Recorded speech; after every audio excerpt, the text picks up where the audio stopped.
Alright, look like we started. So last few stream there's a problem with audio. I don't know why, but sound so low. But right now I'm using a microphone. Hopefully it is better. I'm gonna check the stream to make sure it's working. So you do an earphone.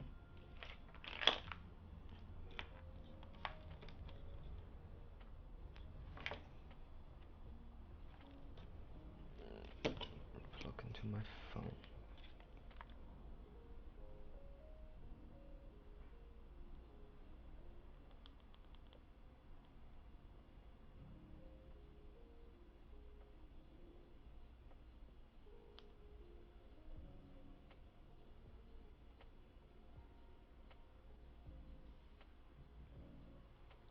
Oh, it sounds very low somehow. Let me. There's no filter or anything.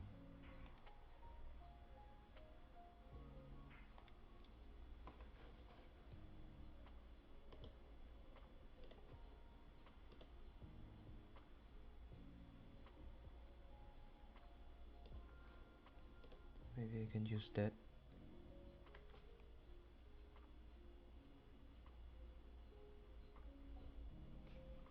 I need to test everything before we start.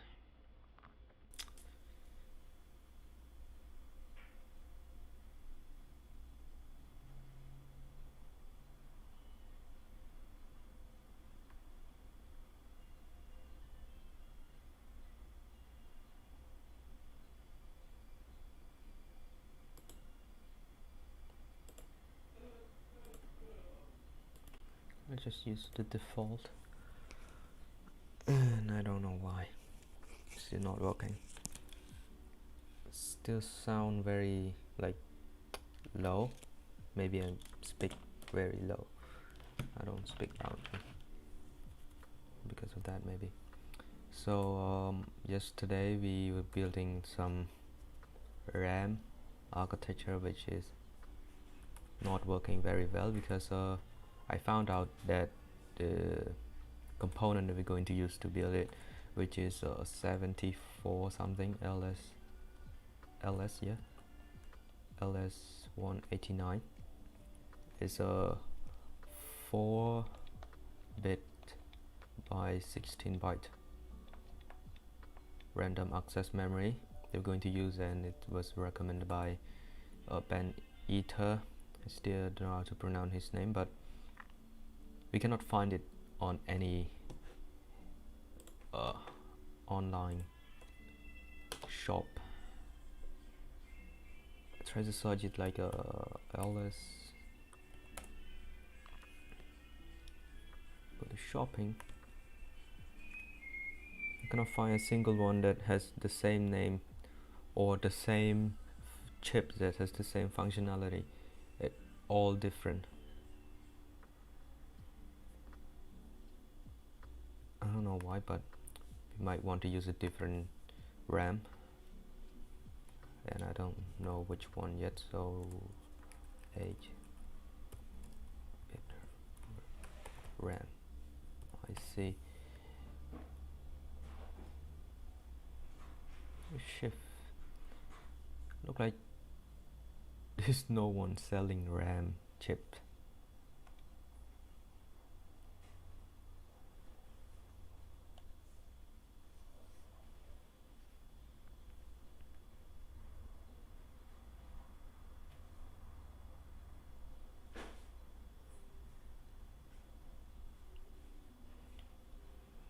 I'm gonna find one. I'm going here. So cannot use this one, or maybe we can buy it from Ben Eden himself.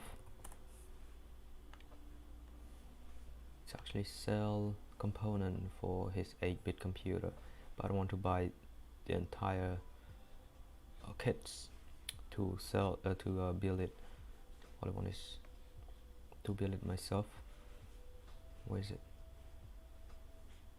RAM, this one, which is quite expensive if you think about it. And he's using that chips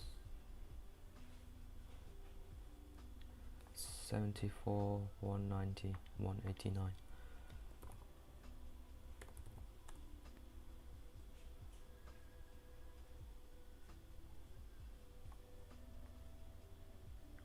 Go to shopping. Oh, this look like it. Let me go a bit deeper. This one.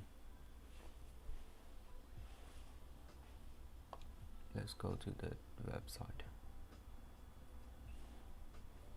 I'm not sure it's legit or not, but the website. Where's data sheet?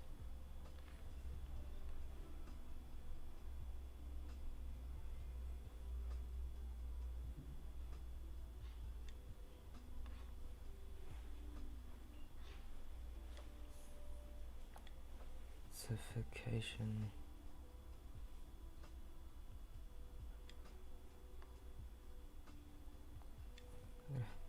Lower the brightness a bit. My eye going to melt down.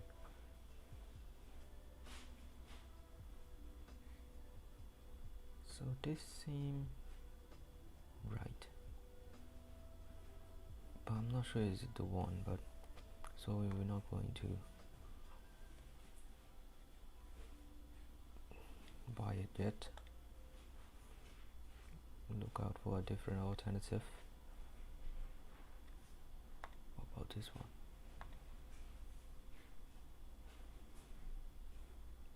It's in India somehow.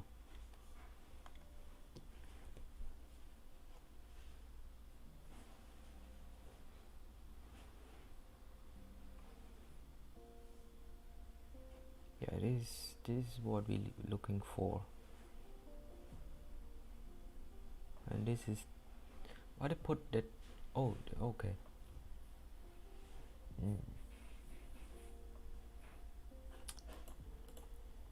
If anyone know what kind of chip you can use, if it like right now we're looking for something like a 4-bit by 16 for now, but if you have like 8-bit directly, that would be great, because we don't need to put two of this in parallel. 8-bit time to 56 or something, that's also great, but we may need only 16 because I want to test my scalability circuit, but that is kind of bad because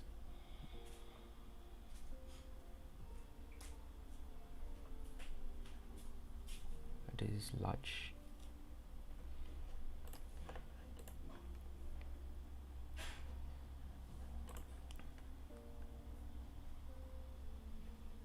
So enough about the chip. I learned about something watching a crash course computer science. I'm gonna go to YouTube a bit.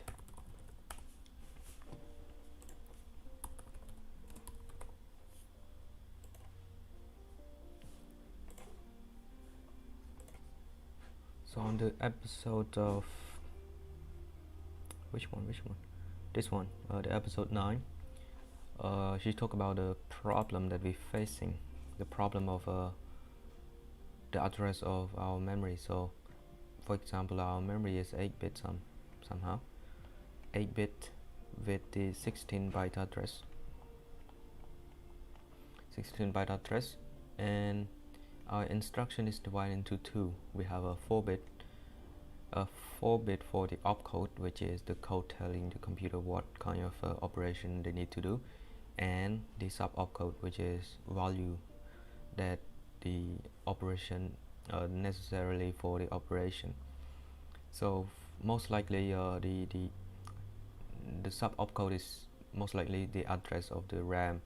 That, for example, jump, we have the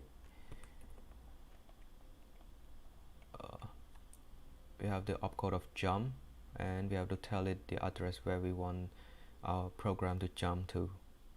So our address is also in 4 bits, so we can only represent in the maximum of 16 byte. The byte of 16, we can only jump to the latest 16 byte. If we have a larger RAM, we cannot go any further. We cannot retrieve any value from any other byte of memory other than bigger than 16, because our address memory is only 4 that we can represent right now. But what I've been thinking last few stream, we use the opcode 8-bit opcode, and then the sub opcode we can use the next memory address for the sub opcode. So now our sub opcode is 8-bit.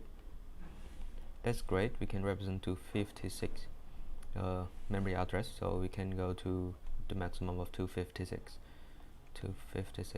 But if you want to scale it bigger, most likely we're not going to do that right now, because our computer is 8-bit computer. We don't need much about it, much of this thing. But if we want to do it, we can only scale it to the maximum of 256. That's also not great. That means it is not scalable. Our computer is stuck, right? What we have right now. And also there's something called the program counter, which tell the program which line of the tell the CPU which line on the instruction we're on. So the program counter we're going to use like 8-bit too. So it's basically another chunk of memory that represent which line of our memory we're on. So if we use 8-bit, our instruction is only 256 max. We cannot make any bigger, but we can use it like 16-bit if we want. But if we wanted to jump into any other location, we cannot, because the sub opcodes are only 8-bit and this is 16. So we may need 2 blocks of this sub opcode to represent a 16-bit address. But I'm not sure we can do that. But what I learned from this, from this series on the episode 9, she tell us that we can use this strategy called a variable length instruction, which I haven't searched about yet. So let's go variable length.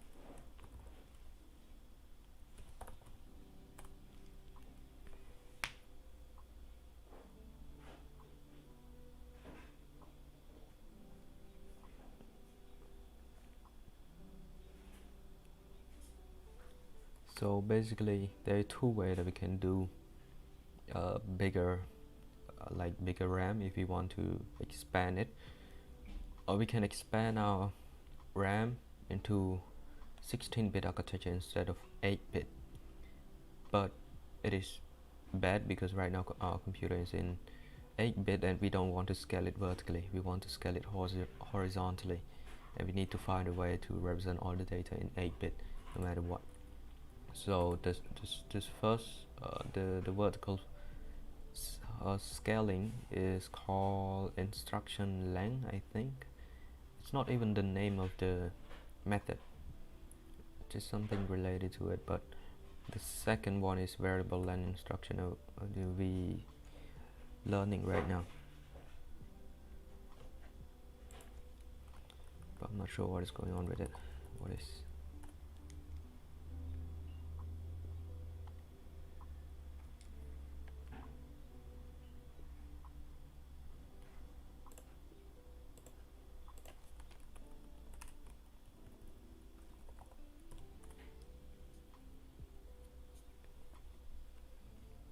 It doesn't seem anywhere that has this.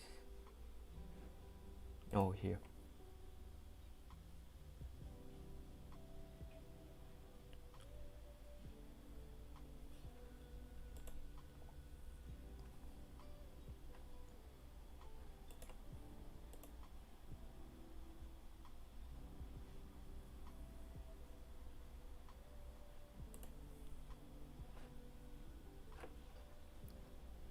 is splitting.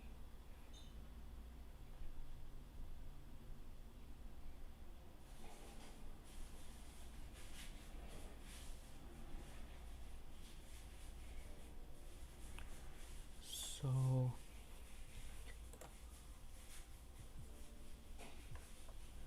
this is the architecture that we're going to do today too, but right now we're going to talk about the RAM first before we go any further. So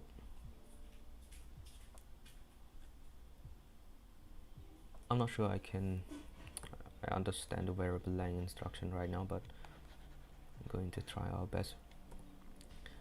Next up, there is some update to our RAM. So we are not going to use one chip.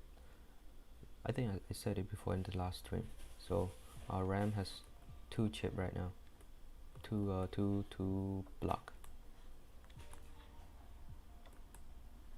So this is 8-bit and 256, for example, in the maximum. And the first in this one, I'm gonna delete the other one.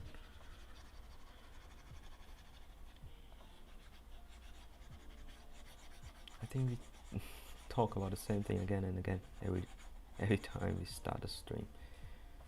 So this one is for the operation, for the instruction. So anything that has opcode and sub opcode will be inside this chunks of RAM, and we have another chunks of RAM that store value, store any value, like this thing said it. I think it is called the intermediate value. This one, I'm not sure the right word I'm using right now, but basically storing some kind of variable where we can change the value, and the blue one's only able to like tell the computer what to do, but the second one will give the computer some additional value that it need to do the operation, or if we wanted to do some calculation on the values on some value. So for example, if I have like the number of 10, and if I want the computer to multiply it by 5, I can store it here. So I can store 10, and the next line is 5, and the operation in the instruction chunk, we can tell it what to do. So we load the address 0, we load A, the address 0, we load B, address 1. Basically A and B is something called register. So this register A, register B. So we load the value in the address 0 here in the green chunk into register A. Then we load the B one with this value, with the number 5 here. And then we can tell the computer to multiply. And we don't have the hardware to do the multiplication, but we can do addition or something like that. So let's say we want to add instead of multiply, because right now we don't have the multiply. Add A and B, something like that. Now our register will flow their value into the ALU, and then we activate the addition mode, and then it will add these two numbers together, and we can store that value in some other register if we want to, for example in C, and it's automatically stored in C. Then we can take the number C, we can store C inside of a memory address of 2. Now any value there will be here. This is how we can tell computer to do some calculation for us, and we can do some more complicated operation if you want to create video game using simple math and something like this. So this is how our RAM going to look like. We have two chunks. The first chunk is for instruction, so we have the maximum of 256. So if we want to jump, we can, but if we want to have more instruction than 256, we might need to do some scaling, complicated scaling that we don't know, and also the same to this thing. And address sub opcode going to be in the second line. So right now we're going to talk about the entire computer architecture, and also like microcode, basically the order of operation that we want the computer to do every time it reads the instruction.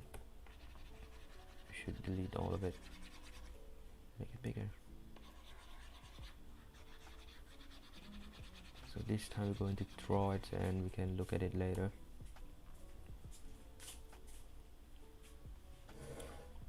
The most important thing is bus, where our data is flow through.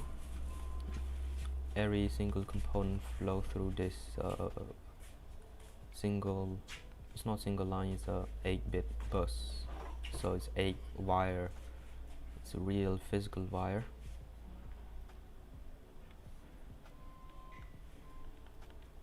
And then we have a multiple component. I'm thinking is the RAM itself.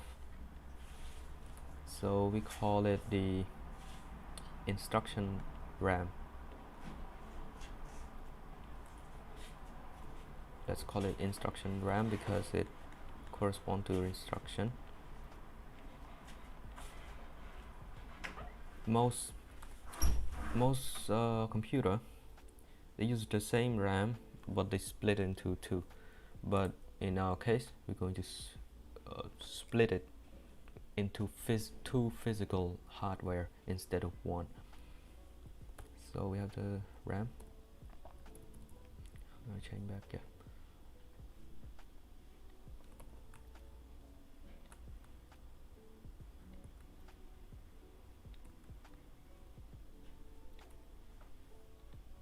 It's 8-bit,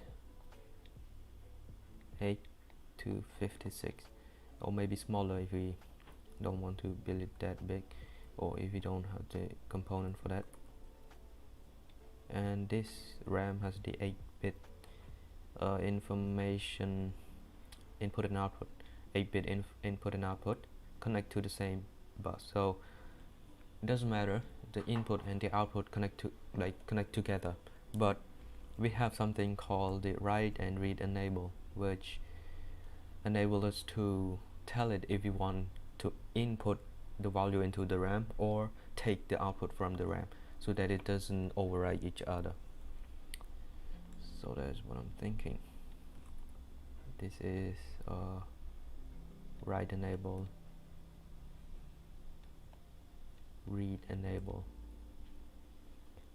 and we have a 8-bit address too.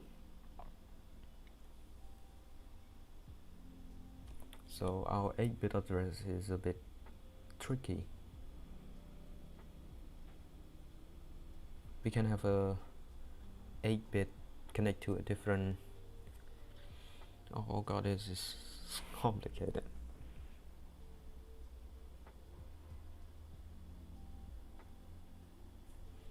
Oh my.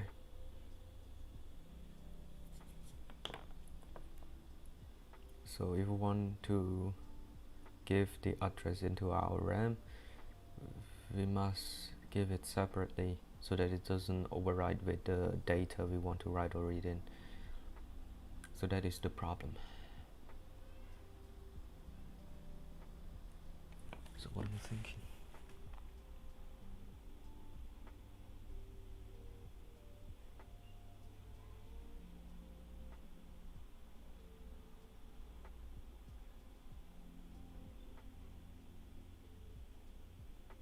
So I think there's two ways right now.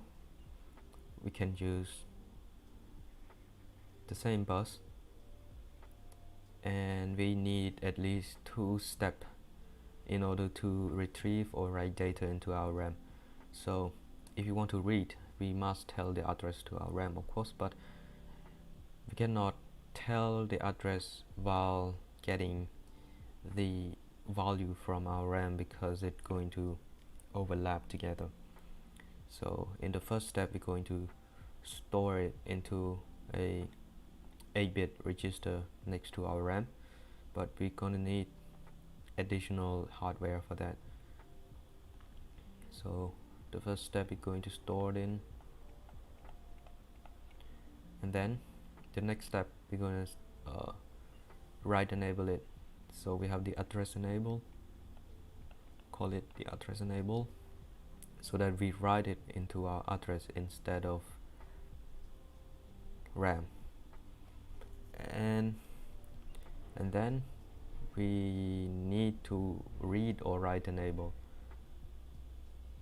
so that is not a problem, but then our address will store some value, and we don't want that value to stay there forever, because next time if we want to wait, actually our address is one way.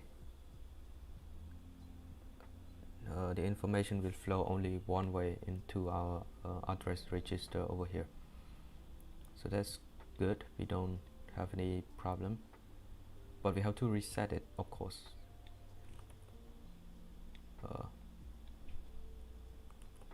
Address reset, so we can reset our address into 0 the next time we want to retrieve a different data. So this is the first way I'm thinking. The second way, we can connect this address into a different bus, but I'm not sure if anybody doing that, so we're gonna need some what other people did with their architecture.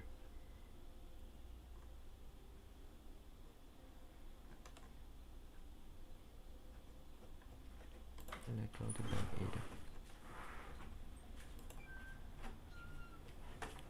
I'm not sure there's information about it.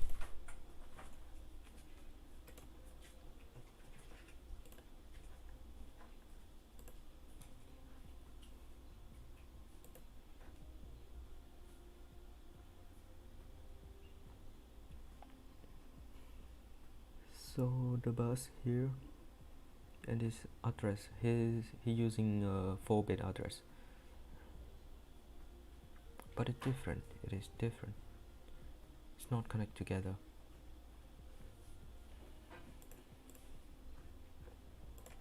So here's the schematic.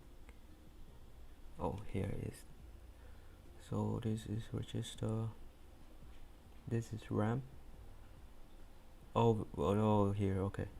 The address connect to the something MAR. I think it's a address translator or something. We need to look for it.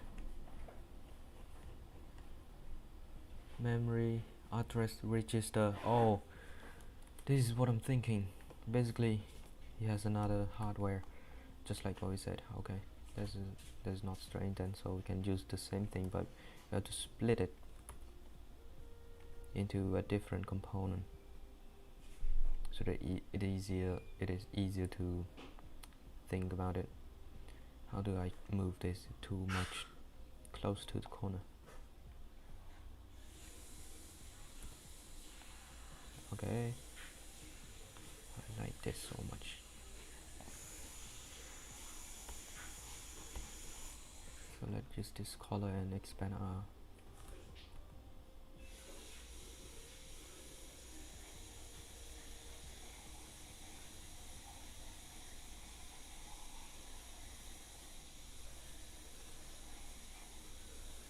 so we have an additional component which is correspond to storing our address for the RAM that we're going to retrieve, and he called it MAR, which is memory address register. I'm going to call it 2 because why not? So in his case, he's using 4-bit address, so we're using 8-bit, so we're going to connect the input of our MAR entirely to the bus.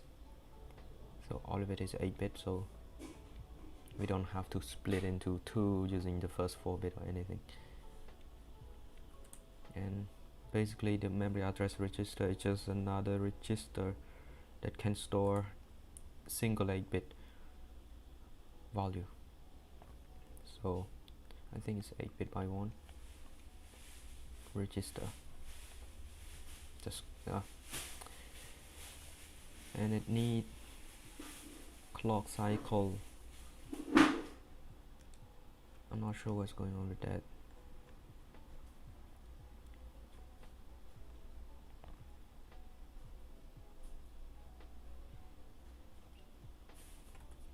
So every time we want to retrieve a data, how do he enable the chip? So if he want to, all of this connect to something called a clock thingy. So everything is managed by clock cycle. So that is bad for us. And we need, of course, we call this input slash output.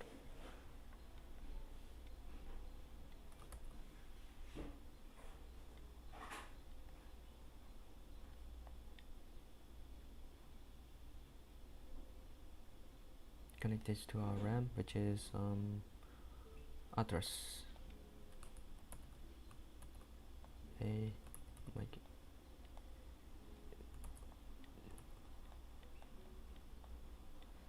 address, and it is 8-bit.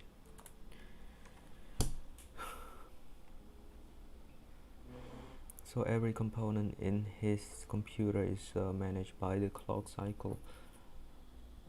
Of course our computer we're going to do that too, but I don't want to do it that way, because it seems like it's very dependent on the clock.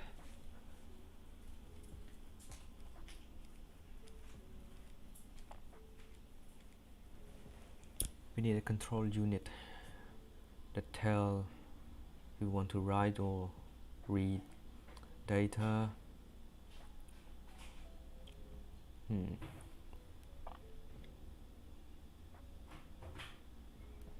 we need the component to store microcode, to store the lookup table for our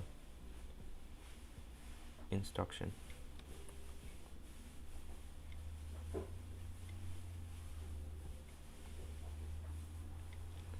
I think we can use something like ROM chip. We can use a EEPROM, I think, which is electronic erasable programmable random something. It is not random. Let's search it up. EEPROM. It is electronic erasable programmable read-only memory, and they call it read-only memory, but now we can electrically erase it, and then we can program it right away. Because just call it something different. Okay, let's just call it EEPROM. We use the EEPROM chip to be able to write a set of lookup table for our computer to look up for the operation. So if it get the operation code, it need to look for what to do with that code thingy. So we need the way to represent our microcode.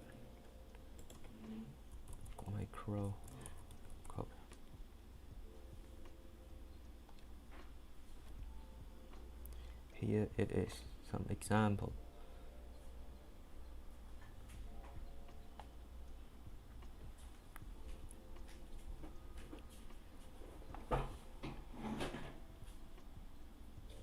Something like that.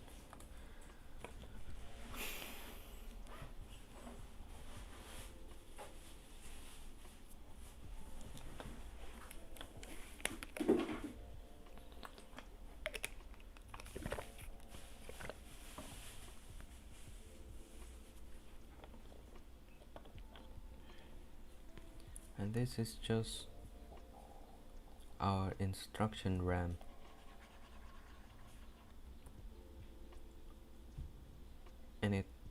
I think it's only read. We don't need to write it into our instruction. But if we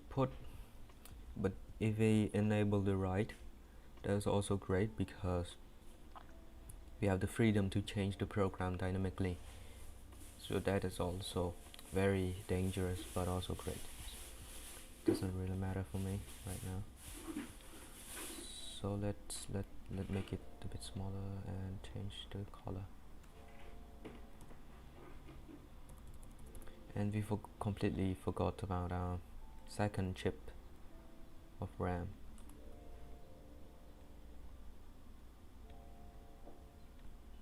Which are used to store intermediate value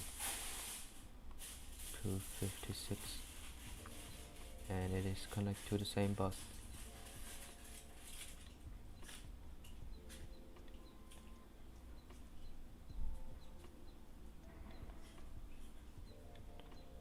But the address will connect to the memory address register.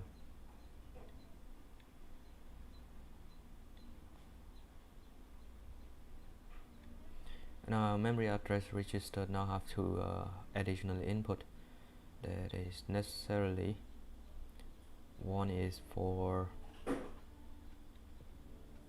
the write enable, and the second one is for read enable, and that two input will connect to our two chips of RAM.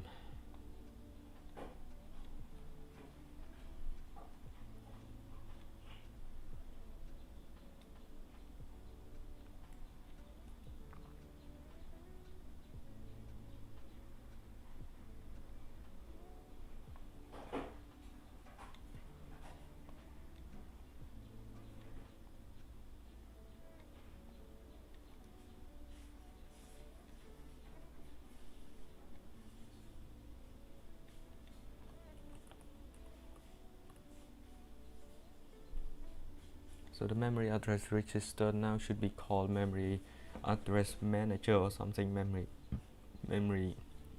manager module or something, because right now we use it to manage our two chips, two chunks of RAM. So the first one is instruction RAM, the second one is, I don't know what to call it, value RAM or something.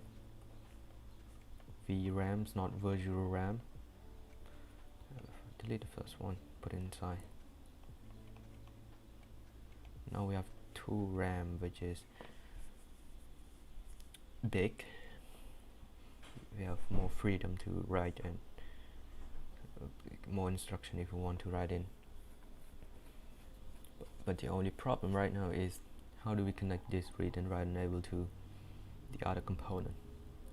I think the only component that need this thing with our RAM is control module, control unit, because it tell RAM where to write and read, something like that. Okay,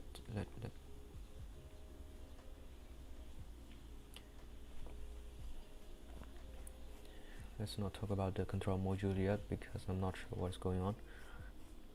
Now we need a program counter which tell the control module which line of the thing we are on.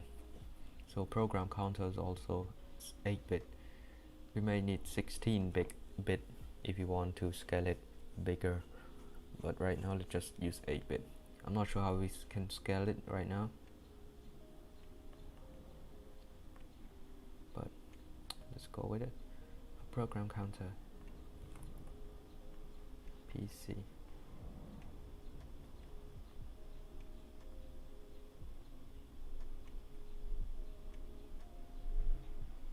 So basic input and output of a program counter is 8-bit to tell what the address of our program is, and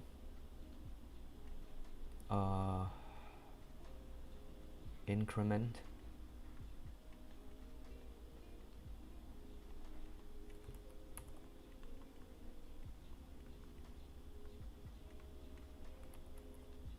let's say incr increment line, which need a single bit input to tell it to increment up into the next line of a probe instruction. And we need a reset, of course, to reset the program start from 0.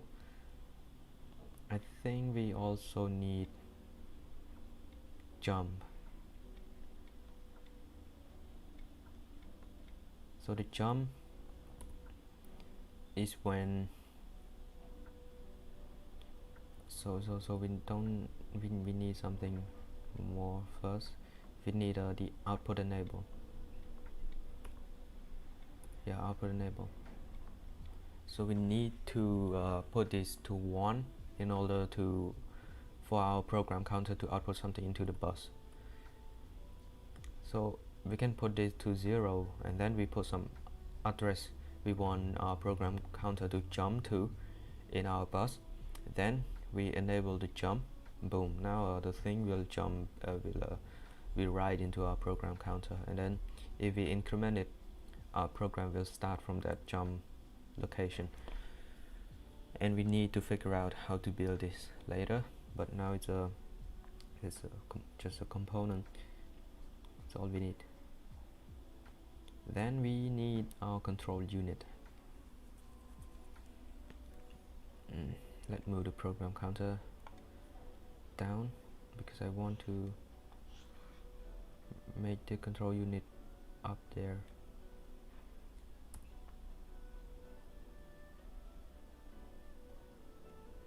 Okay, let me make it down here. Yeah. We need control unit. About control unit is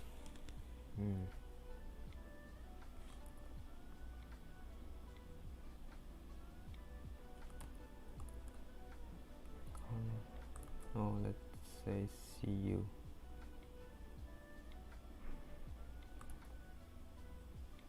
Also a big chunk. Might be other stuff here. So the control unit basically tell if you want to write or read. So we have to connect this to our control unit.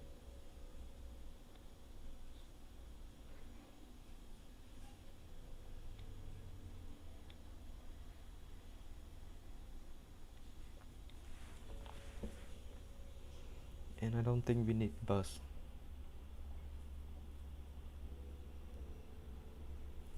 So let's talk about the micro code so that we can talk about the micro unit, control unit.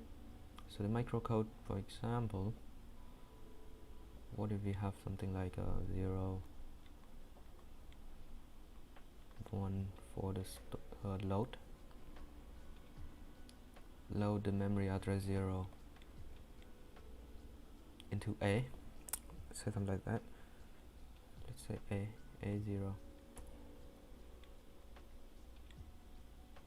Then we have a load B, the memory address 1. So what's going on with our control unit? So we need to connect it with a program counter, of course, make it reset, start from 0, and then after it get our okay, that is very complicated. And also our memory address register also need to specify which chunks of memory we're going to use, if we use the instruction or the value RAM.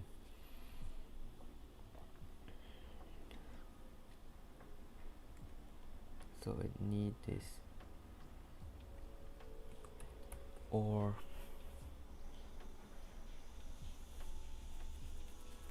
so our RAM has the chip selected, which tell like if we enable it, it will select the chip to use. So that we can use it for our advantage. So the chip select might be CS like right here.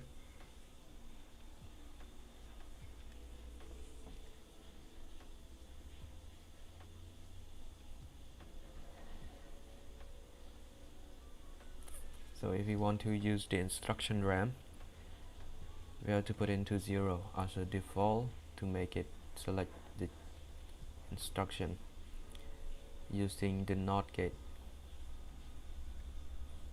And then if we want to use our value RAM, we must put this into 1. So we just connect it directly and put it here and put into our VRAM chip select. This is from a block diagram into a circuit board now. Weird. It's supposed to be your like block diagram.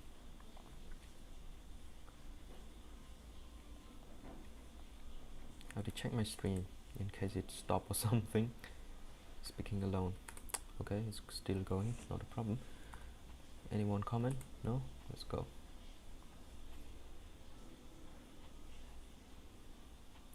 And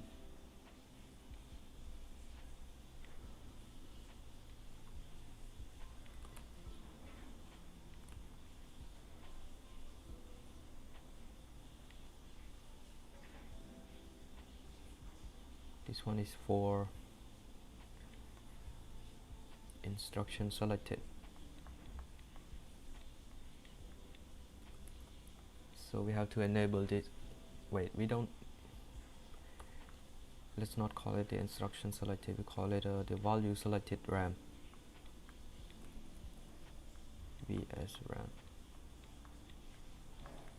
Because if we want to select the value RAM instead of the instruction, we enable it, and it will enable this one. Basically, it's a direct connection between that thing and this thing, and our VRAM will enable instead of the instruction RAM.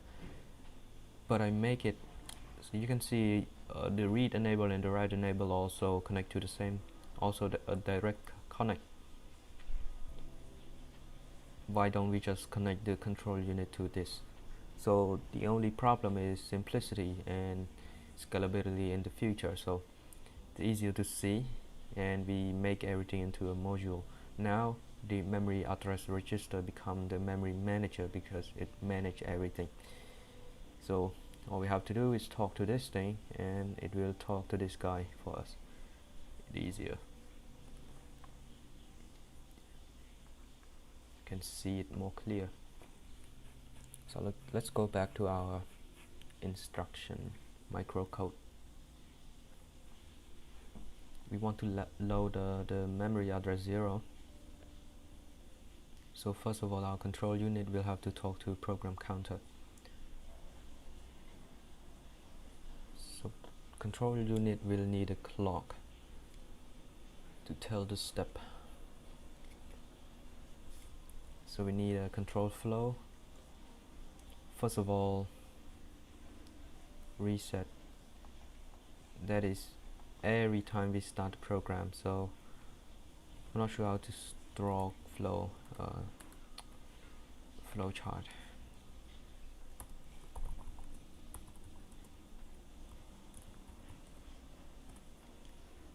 We need some extra stuff. So this is start. We're using ellipse.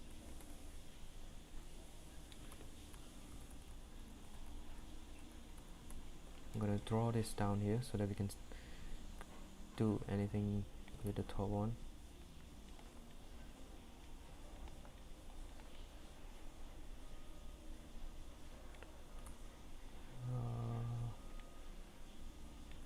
So to reset, our control unit will have to connect to our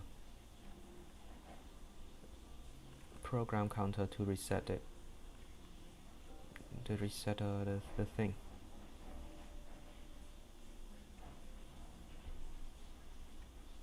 So every time it reset, program counter will start from 0. And don't forget that our program counter is 8-bit register with like a increment mechanism that make it increment. Like if we enable this thing, it will increment by 1 without using any ALU thingy. So we can use like a binary counter. I heard of it before and I saw it once in my computer science class.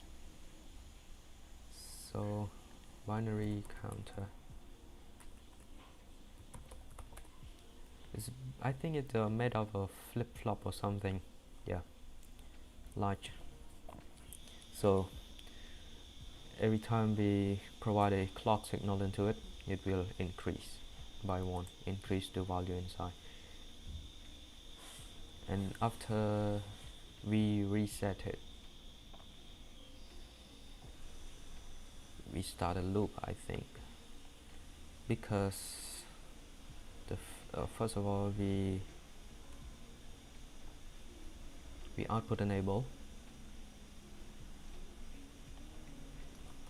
Let's write it English.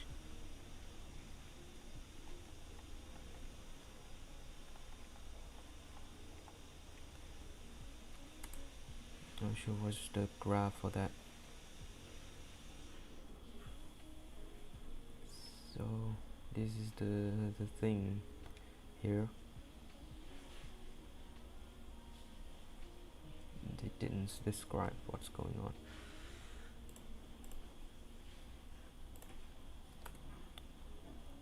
So basically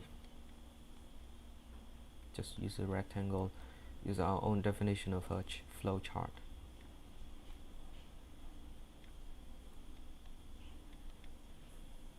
So now we enable the output. We have a red.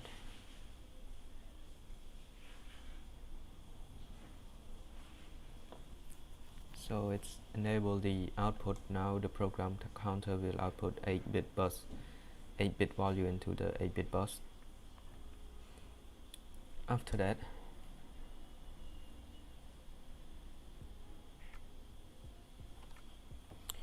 what do the memory address register need?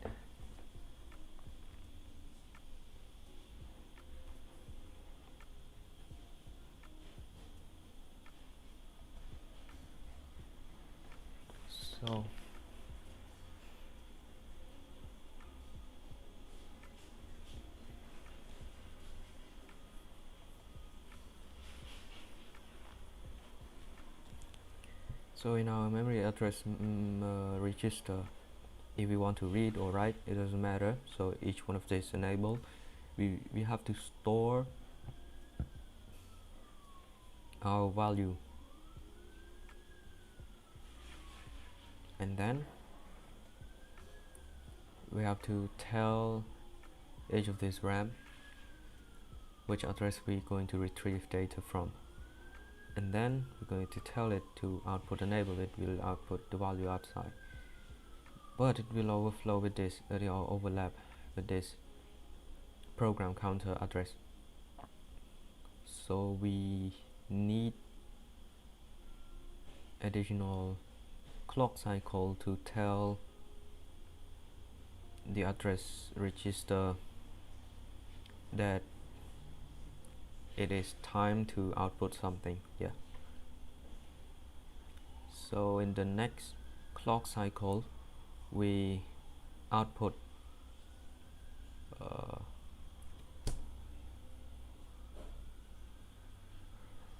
we disable the output enable from the program counter, and then we enable the output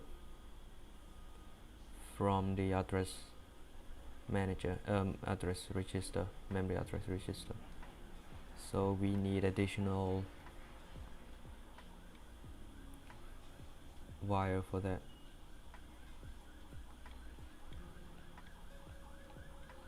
That's why we need clock, like a clock pin, instead of this complicated stuff.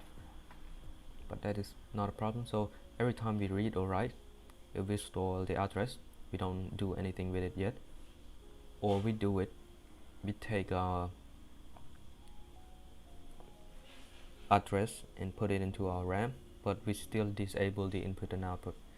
Then if we enable this one, it will enable the input and output too, or we can say enable the chip select. Yeah, so basically this have to the output enable of the memory address manager have to connect with the all of this wire thing with the AND gate, so that it makes sure that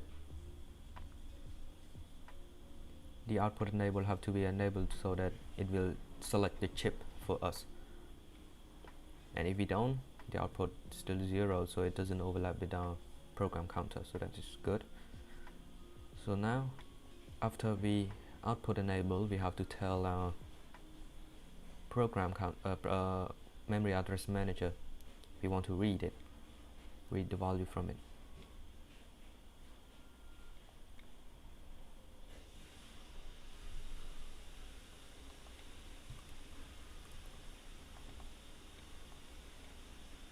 Read enable.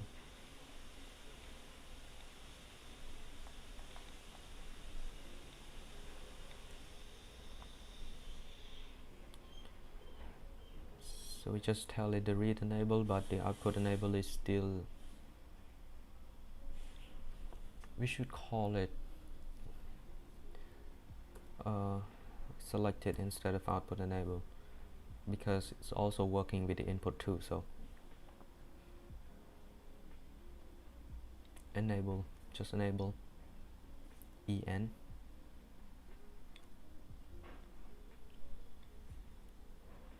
So we activate the read enable mode, and it will store the address in and take that address into our register RAM, and after that we output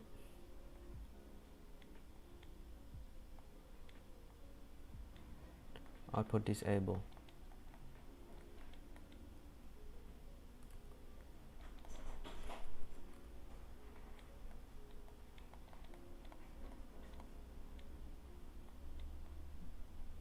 So the output enable and disable is for the program counter. So if we don't write anything, it's meant for the program counter.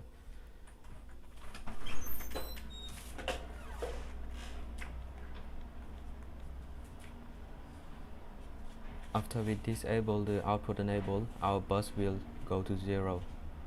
We don't have any value flowing. Then we have to enable our memory address register.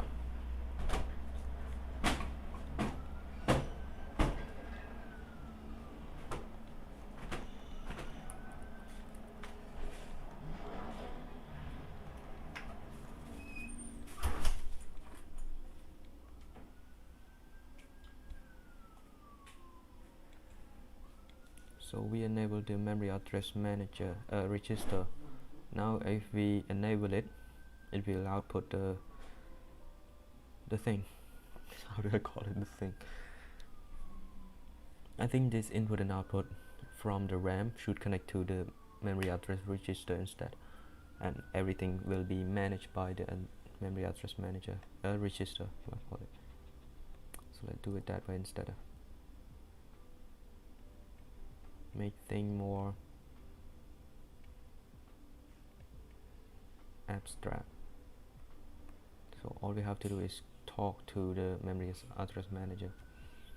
Array register, let's call it manager now. Memory manager instead. RAM manager. So yeah, no more ma over here. So and this too.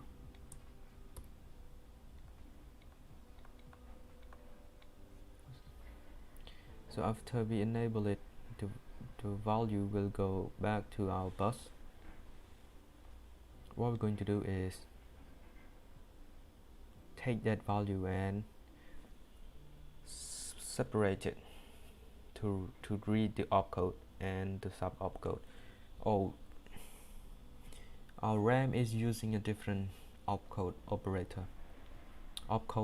architecture. So instead of in a single line, we have a two different line. Oh man.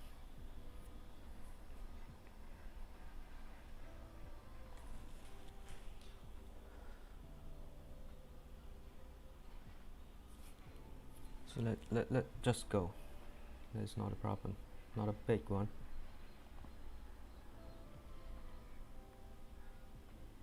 So we enable the RAM, and our program counter will also have to connect to the bus so that we can get the value from it. Now let's delete this letter, put it outside. We have the opcode, which is 8-bit, and we have the sub opcode, OP, sub OP.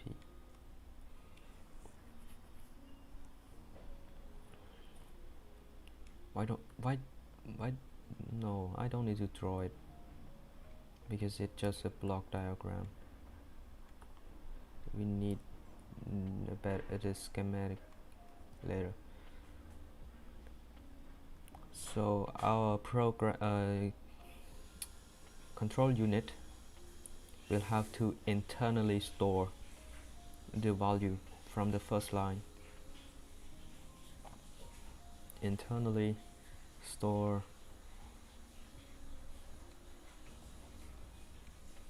load opcode register. Let's call it register because it's also 8-bit. Load opcode register. We load from this bus and store it into a opcode register, and we don't do anything with it yet, or maybe we do. We ask it what is the operation that it need to do right now, because some operation doesn't need an additional sub opcode.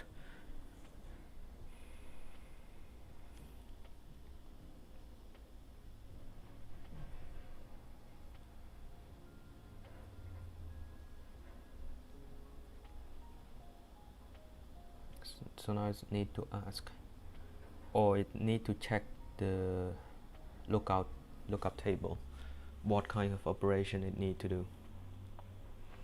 So let rewrite our operate like an instruction over here.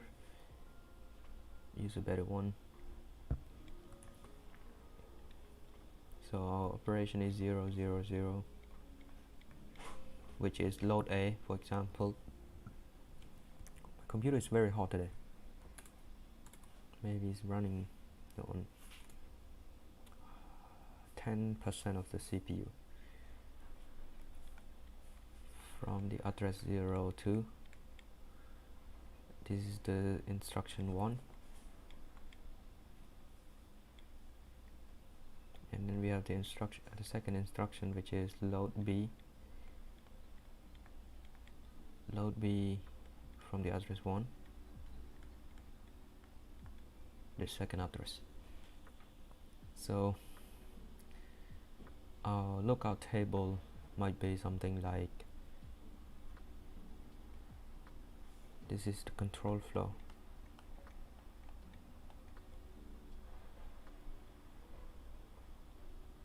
Yeah, control flow. And we have the lookup table.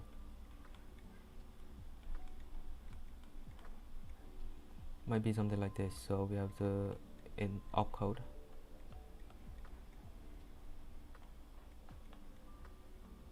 Opcode 1 2 3 4 1 2 3. So this is load. Oh, it's overflowing.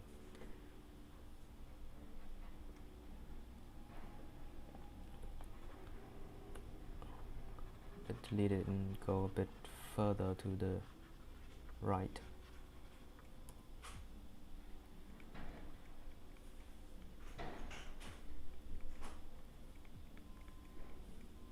we have the opcode.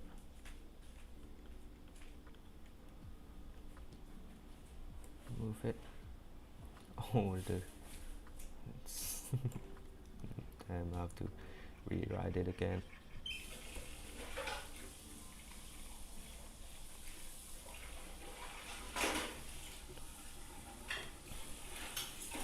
The opcode, which is 0, let write only 4-bit right now, so because the rest is, we don't have that much of the opcode yet, but we might need it later. So opcode, this is load A, load to the register A. We don't have the register A yet, and also register B, we don't have it yet, but we use this opcode to load it, and then we need to tell our computer is it has the sub opcode or not. So is sub, basically a boolean, so all of this has the sub opcode because it need additional address for the RAM to look inside the RAM.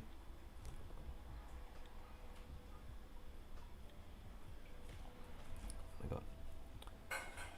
And then I don't know what do we need next, but let's put it like this for now. Gonna need when we need it.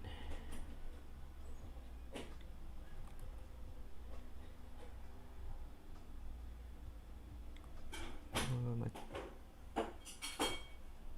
draw it like this.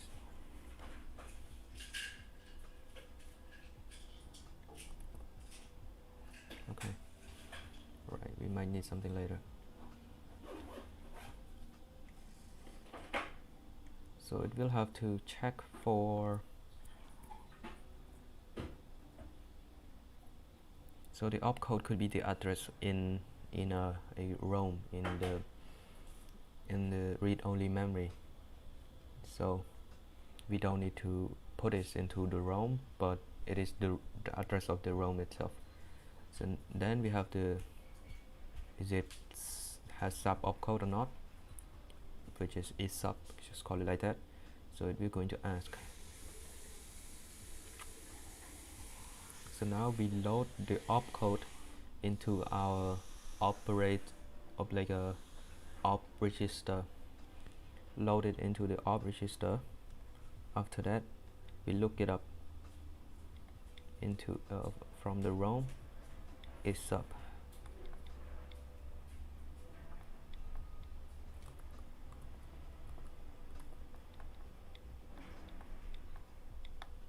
Is it has subcode or not, which is a dig condition.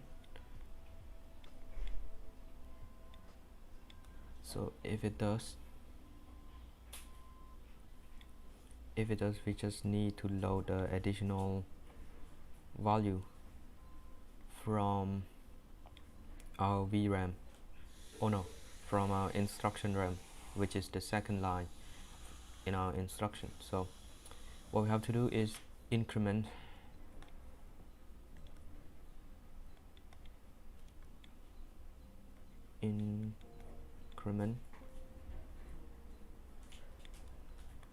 which is program counter. We have to tell the program counter to increment 1 and put it in red.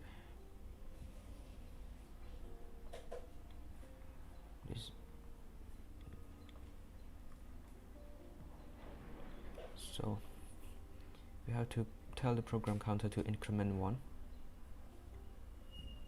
After it increment, we will have to do the same operation to take the value from instruction RAM. So what we have to do is to output enable, RAM read, enable, and output disable, and then RAM enable again and load it. So it's this much of the clock cycle. Oh, a lot of step actually. I'm not sure how we can build it into the control unit.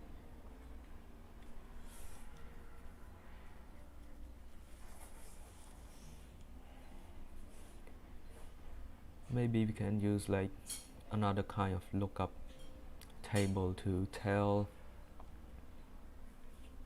to like a software programmatically change the control flow if we want to, so we don't have to set it physically in the hardware to make it follow the flow.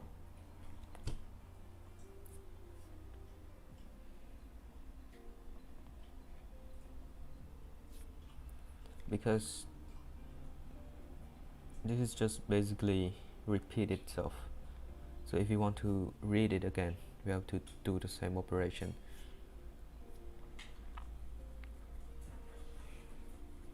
And we forgot to disable the RAM manager, and that is a big deal.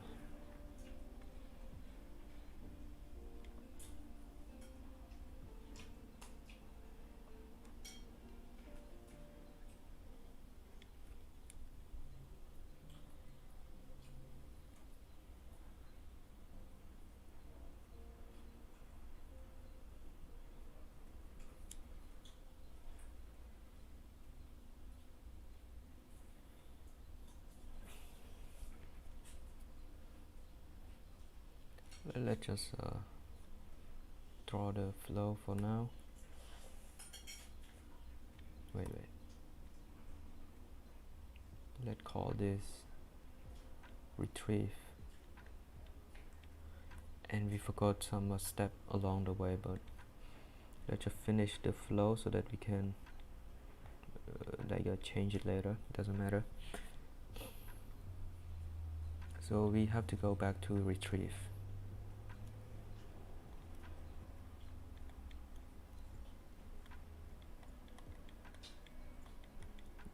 Make it just like function for now. Now every time it come here, it will call the retrieve, want that chunk of retrieve. So it just read enable the RAM again, output enabled from the program counter. We read enable, and then we disable the output from program counter, and then we enable the RAM to make it output or input.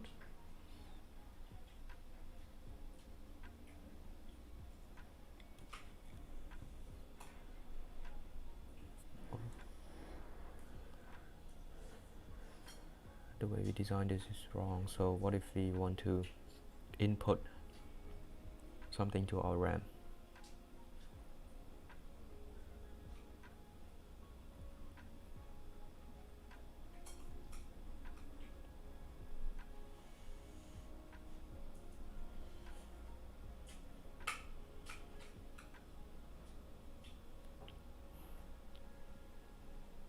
So we have to enable the address, disable the address, read enable, and then enable the chip, enable the output, and that output will go through the same. Oh, we just need to put this directly to the bus so that we don't need any additional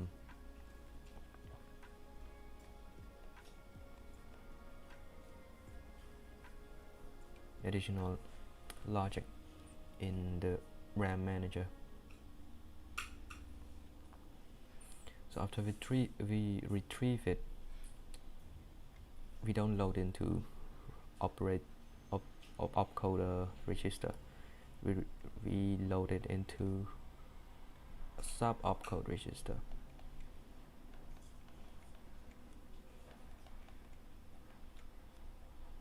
Sub.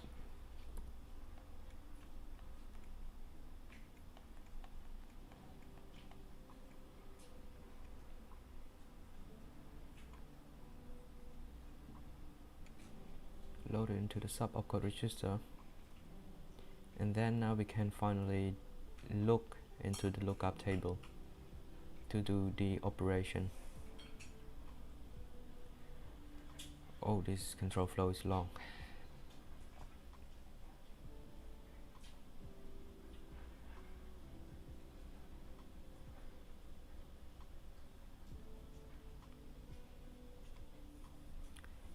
That is if we have the sub opcode. But if we don't, we'll have to go directly to lookup table again.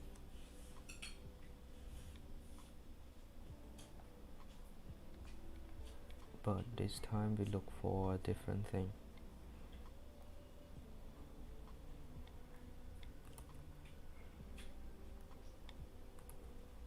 Here. So we go directly to this step without retrieving the sub opcode. But this look like we have so much clock cycle. I don't know if it really like that much for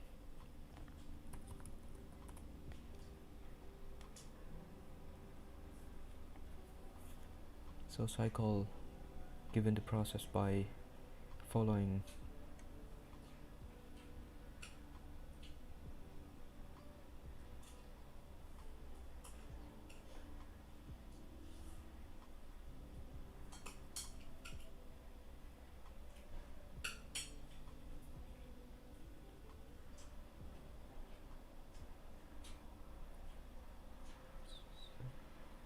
cycle per instruction. So one instruction is 1.55 cycle, which only one cycle or something,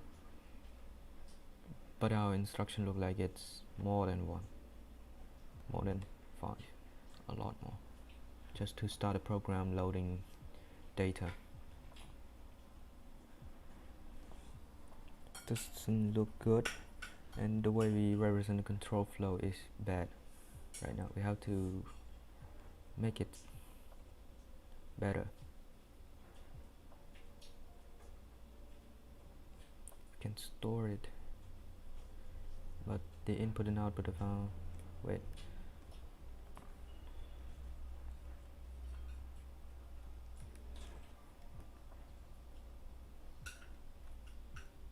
Let's make it,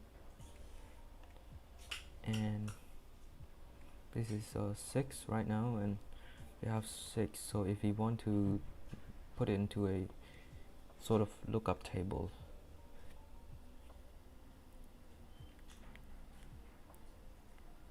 we can use 6-bit register or ROM or something with some internal program counter, and that program counter doesn't need to jump. Oh, we can use the program counter that jump, but if we jump it right here, it will also load here thingy, because this is not loop, this is a sort of function. You can use 8-bit, that's not a problem, but the way we can just write the entire thing down, but the entire control flow has only like 256 instruction that we can write.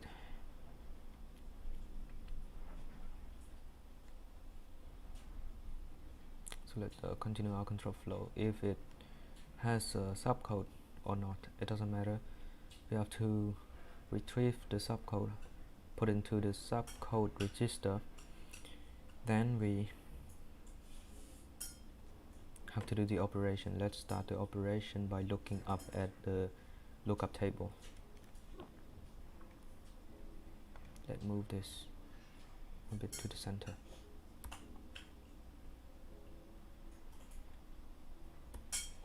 How do we tell the computer what operation it needs to do?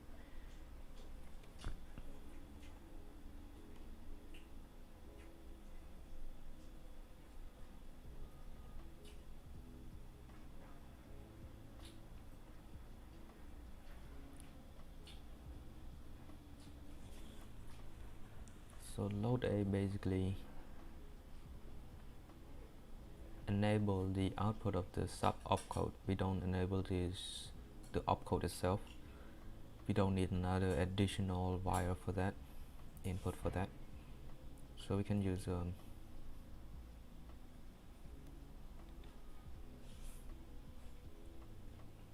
we have to put This is a lot.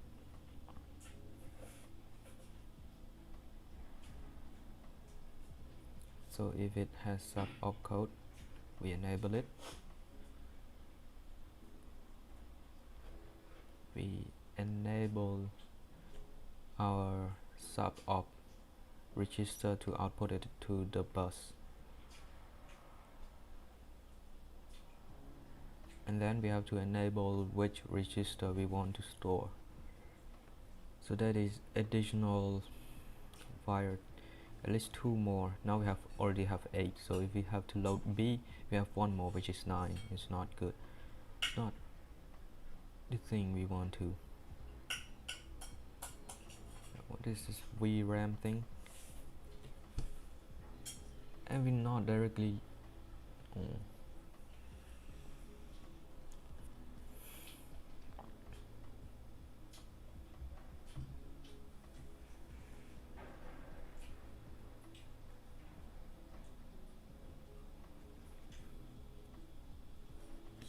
the complexity is increasing.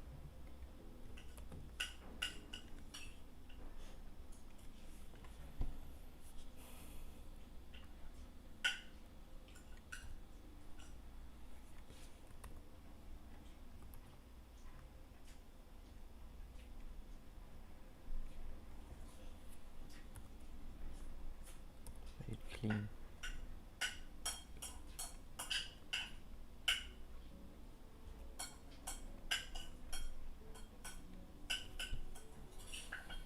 Just clean everything up. Think about it.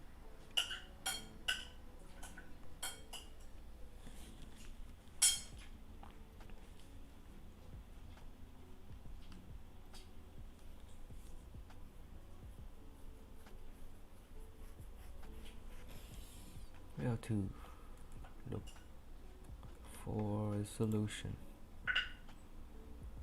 You can see here he used only two. See, okay, what is it? Something related to clock, of course, but this is his control unit. Oh, this.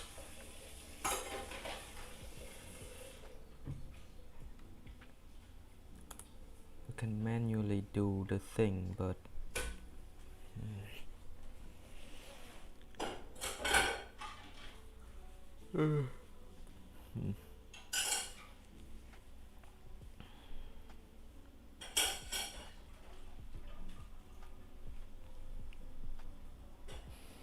so after we retrieve it, I'll load a instruction. We'll have to put the sub opcode into the bus and enable the value. Why I said it S, I don't know why I call it S again. I forgot it. Oh, it is the value selected RAM. Enable it. Now we select this one. We read enable from this one, and then we enable the RAM itself. We get the value, and we have to disable the opcodes, sub opcode, before we enable the RAM manager. After that, we get the value. Alright, we get the value. Now we have to use that value to do something. So we can use that value to store in the register A, which is load A. So how do we enable in the register A to store into register A? So the bus will have the same value with the 8-bit value from our VRAM, and we just need to enable the register A, read enable, and then it will take the value from this to the register A. So that's great.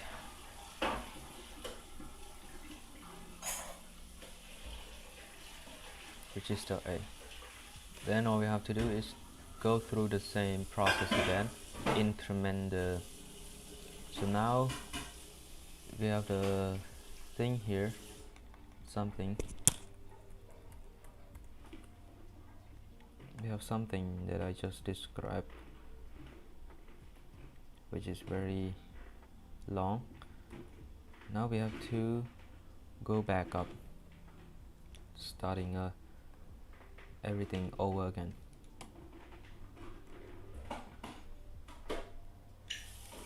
And before we go to the output enable again, we have to increment our program counter by 1. So increment by 1. So yeah, see, it is increment. So we increment the program counter. Then we'll go back to our start of the flow, doing it again. The only problem is after this step, after the if, like from this point, we cannot set our control flow anymore. The control flow is set by our lookup table, because the instruction is different. For example, the load A, we have to enable the register A at a certain step, and load B, we have to enable the register B at a certain step.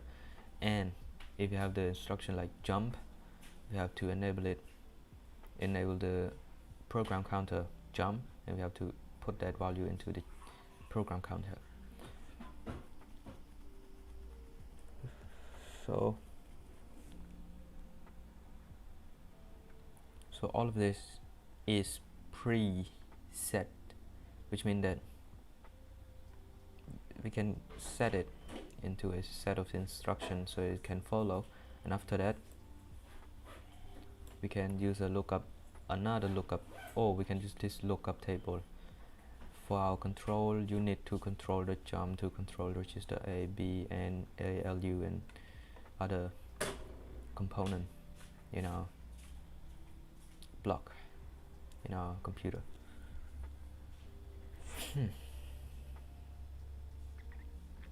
But I still can't get over the fact that our control unit using like already 7, and we haven't used another thing yet.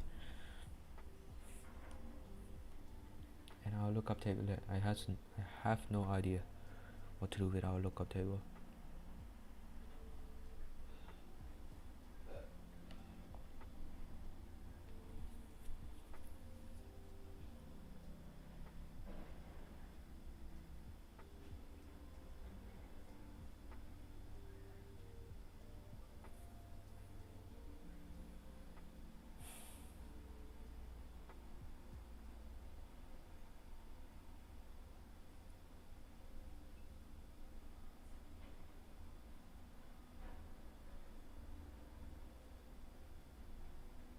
And all of it have to go but step by step.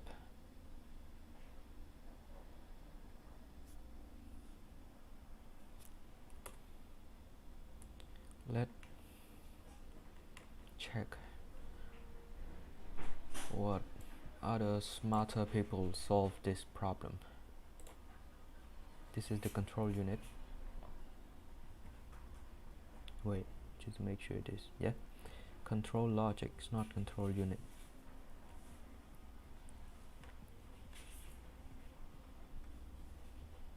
Somebody building it too.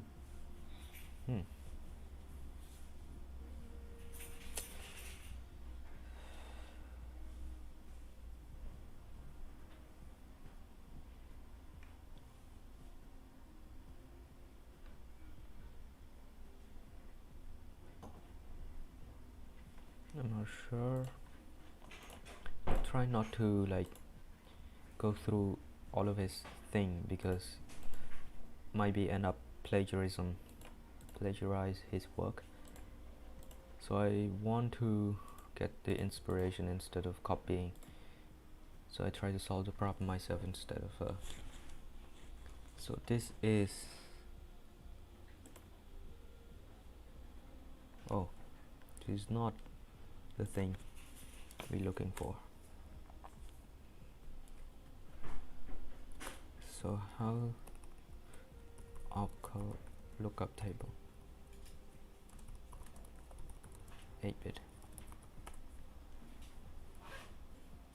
and let's see how they solve the problem. what was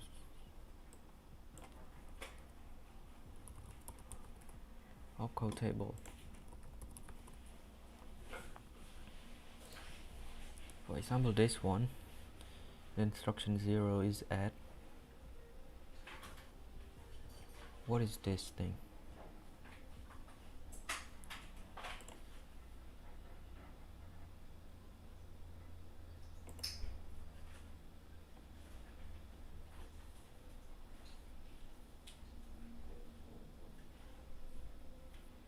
Memory register. Just the instruction, but it doesn't tell.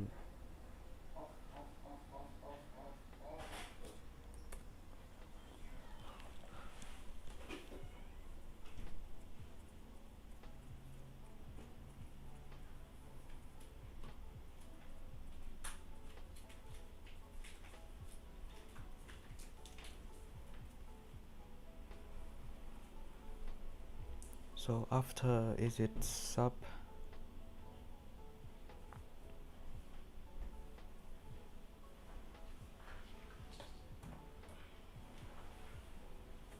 Have to be followed by a set of instruction. So if our instruction is like load A, it has sub, so we have to enable it. What if add? So the add instruction is, we don't need the sub opcode for the add. We may need if you want to add A and B, something like that, but let's pretend that we don't need it right now. So add is 0. Put a different color. So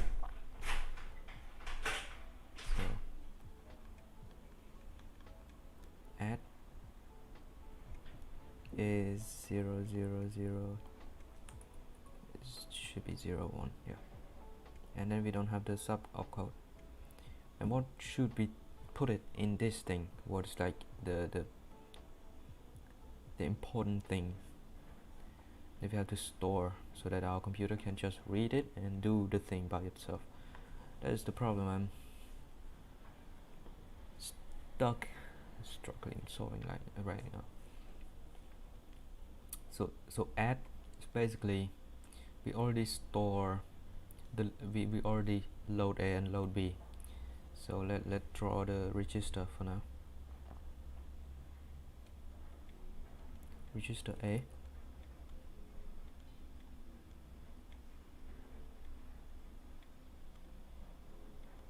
And let's pretend that our register A has only read enable. We don't want it to output anything to the bus, because it's going to be increasing the, yeah, let's call it write enable, because we write into A. We don't want it to like has multiple wire, because we're going to have a register B, which also has a write enable.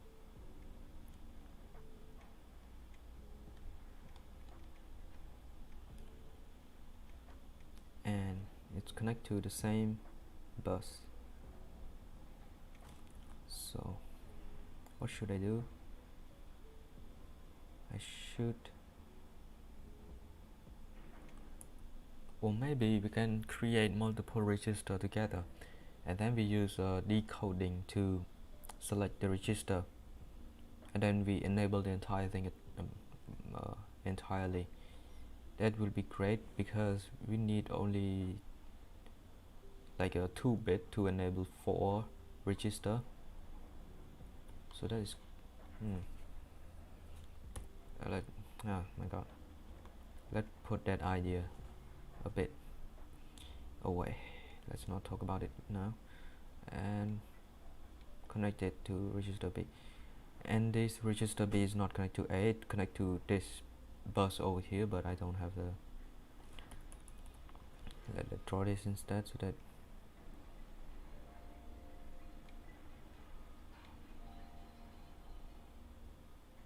connect to the bus, not the thing.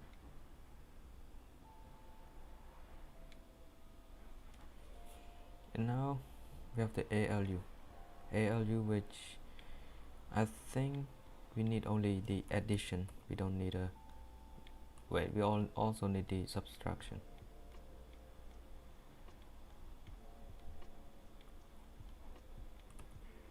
The ALU will connect from register A and register B,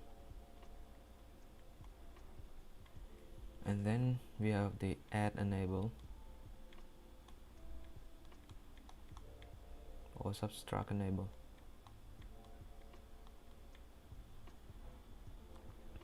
And we have additional stuff like flag, like if it's 0, if all the number is 0, or if it overflow. We have the carry flag, which is like all the number add too much, it more than 256 and 8-bit could not handle anymore.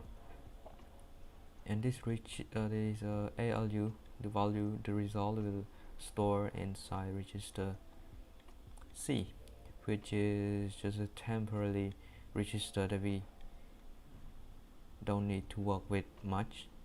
The only how do I say that? I forgot the word. The only thing that our register C have to do is to store the value, and later we can take the value from C, put it somewhere else. So it's not really a register like A and B where we can read the value from something else, put it into C. So all we need from the C is output enable.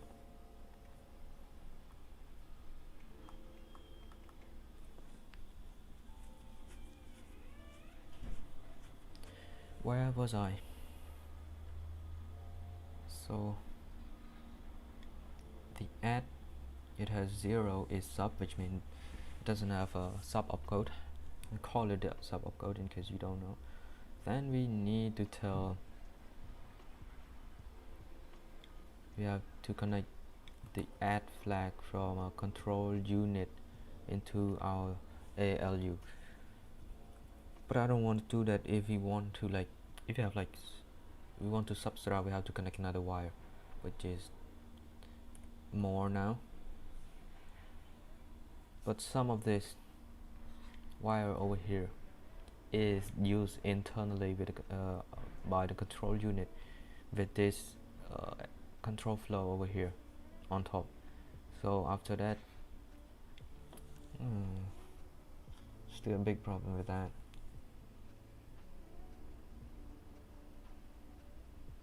We have 2 for the sub, and if you want to jump, oh god, damn, Mr. Albert Einstein.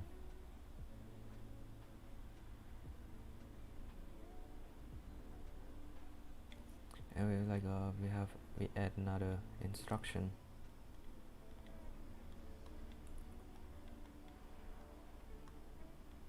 Jump. The opcode is 0011, like that. And we also have the sub opcode, which means that we need to retrieve the second line to get the sub opcode to do anything with it.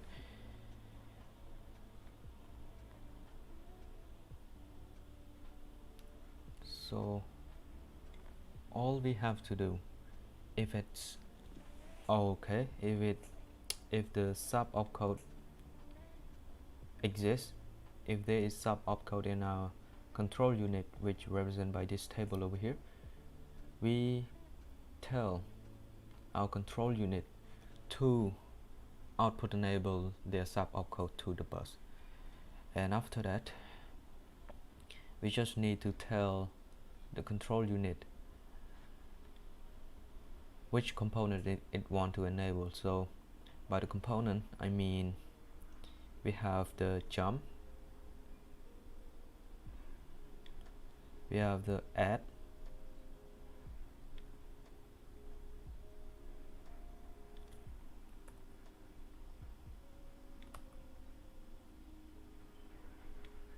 we have the subtract, maybe could be more, we have the A and B enable. Let's put it right here, and B. Now we have 1 2 3 4 5. We have 5 bit already. So if we have other operation we want to do, that's bad. But now let's just pretend that it is good. So let's connect to all of this to the same bus, a different bus.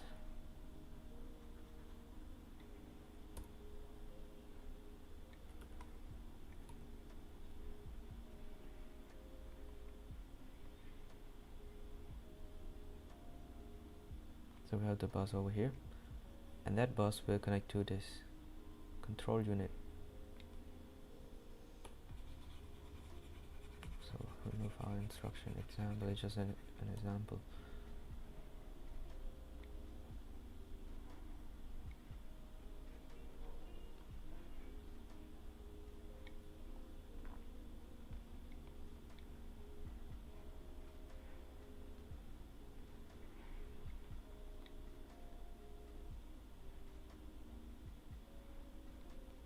So this 5 line over here connect to the bus. It doesn't mean that it is also a bus. It's not 8-bit.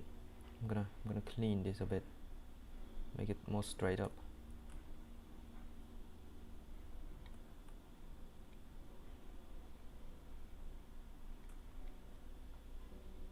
So it's not a 8-bit, it's just 1-bit, but each one of it connect to a specific like a bit in the bus, so that the control unit can control.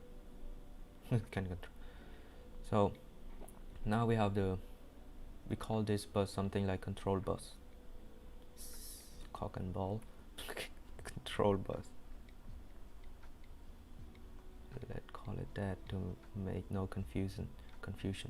So control bus over here, and we have to tell which component we controlling.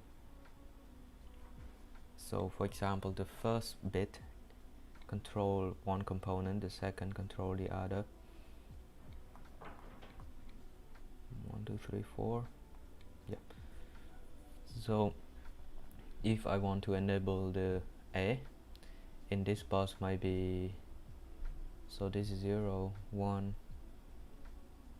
2 3 4. So load A is 3. 1 2 3.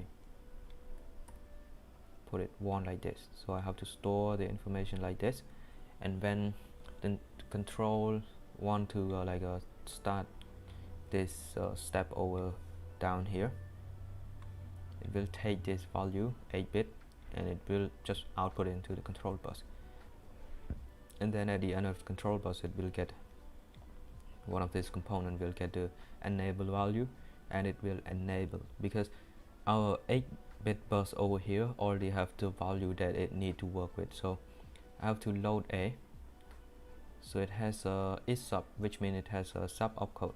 So if it has sub opcode, we have to enable the sub opcode to the control to the 8-bit bus over here.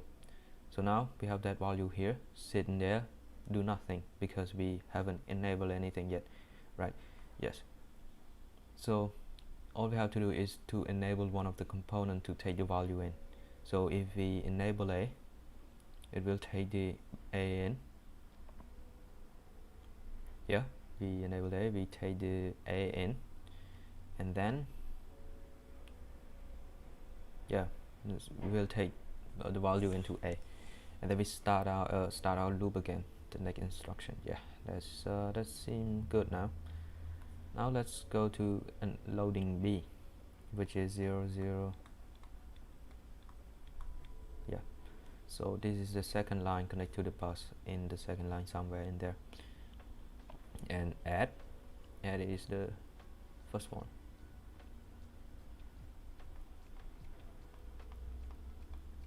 This is very wrong right now. It's not the first one. have to add extra bit and delete the first,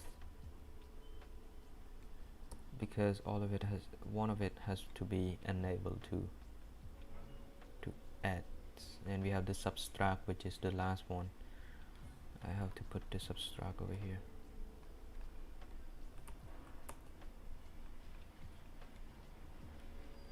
Jump 0 0 number 3. Is it 3? 0 1 2 3 4. Yeah, the jump has sub opcode and this one has no sub opcode. So the subtraction has the last one because we enabled the last wire over here. And then we have the jump operation.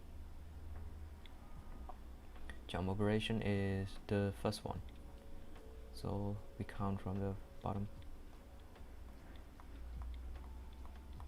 Yeah, but my question is, what if we have more instruction? We have a different, more than 8.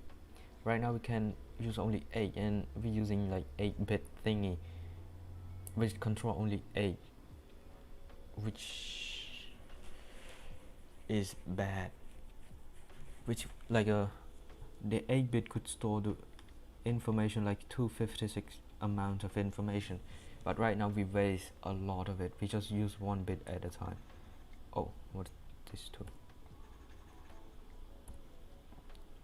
Which is bad.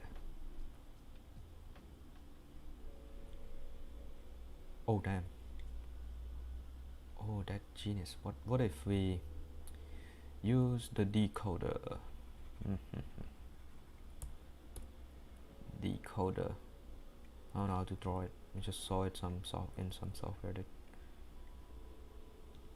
use a 4-bit, not just 4-bit. That is good.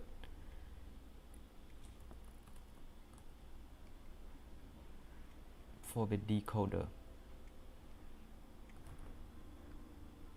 It take in like 4-bit and it just output 16-bit with one of the wire enabled, which we don't need the bus, but let's just use the bus for now.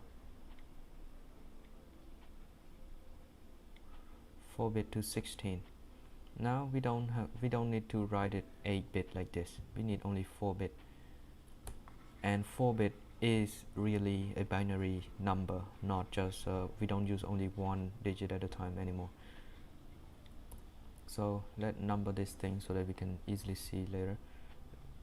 Number 0 1 2 3 4. So the jump instruction is 4, load A is 3. So load A is 3, the number 3 in binary is 1 0 1 no 0 1 1 0 0 1 1. Yeah, and load B is number 2. Number 2 in binary is 0 0 1 0, I think. Just need to do the conversion later, but we don't need to.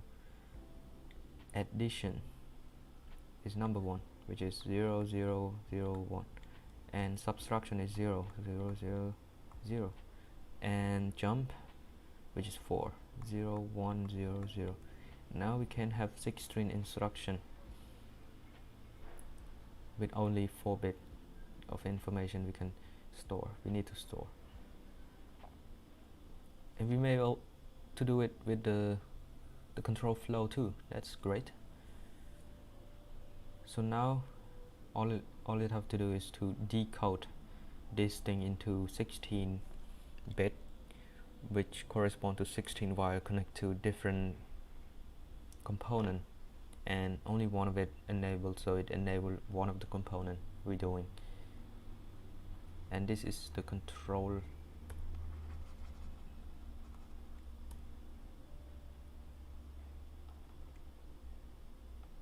Call it control code something. I don't know what to call it. This is our computer, so we have to name it ourselves.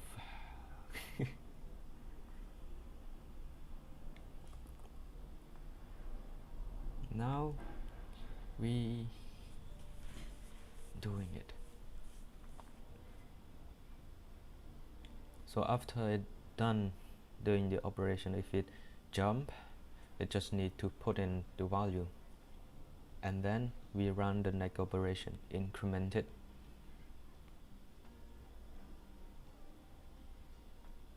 Oh, if we jump, we not going to increment yet, because if we jump in that line, we have to execute that line. We have to make a rule here, but we either execute it or start a new loop.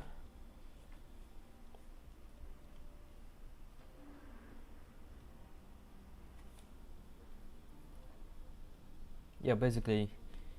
Oh yeah, not basically right now. So we have we need another thing over here to tell if we want to do that, to do like tell us specifically what is going on after doing the operation. So for example, store it in A, load B. If we load the value into A, we don't do anything else other than just disable all the output and write enable and other stuff. We disable everything so that our bus becomes 0. Also the same to the B, and then we just start a new loop to a different instruction. But what about add? So about the add operator, it has no sub opcode, so it doesn't enable anything from the sub opcode register, which is our bus becomes 0, and we just need to tell what to do to all the components, so we add it. Now the ALU will add these two together. Now we get the value which is stored inside of C, and we do nothing, because we can create another instruction to load value from C to any value RAM if we want to. VRAM.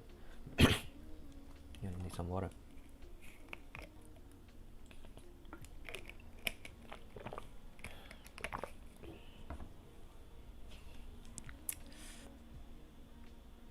And subtract also the same thing.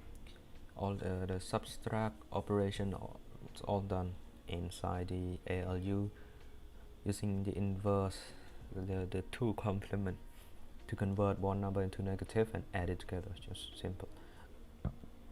Here we have jump. Basically, yeah, the jump, I just describe it here.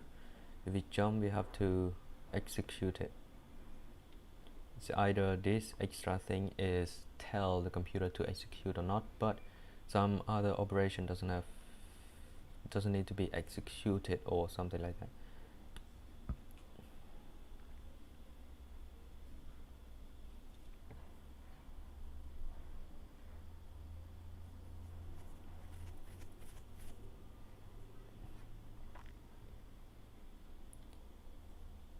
If we finish that, we'll have to increment this.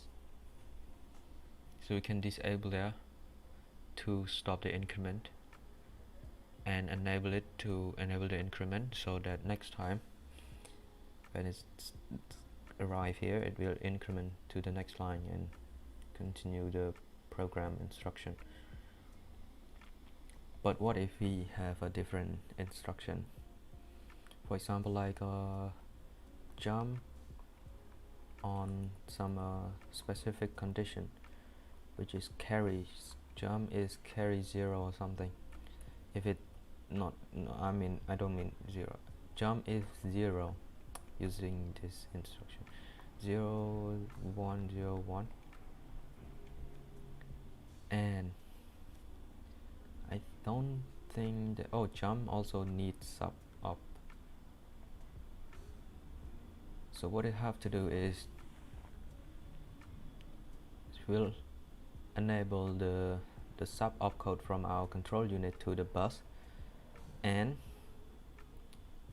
we have to enable a different component here, a component where take the flag from our C, which asks if it's 0 or not,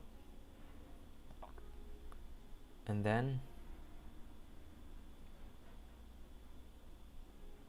we cannot just control it using this anymore, because the condition we have to ask in the control unit, it need to ask if this is 0. So the decoding from 4 to 16 is only allow the information flow this way, but we can use the decoder to get the value back, but I'm not sure is it going to work perfectly in the future. We can read, of course.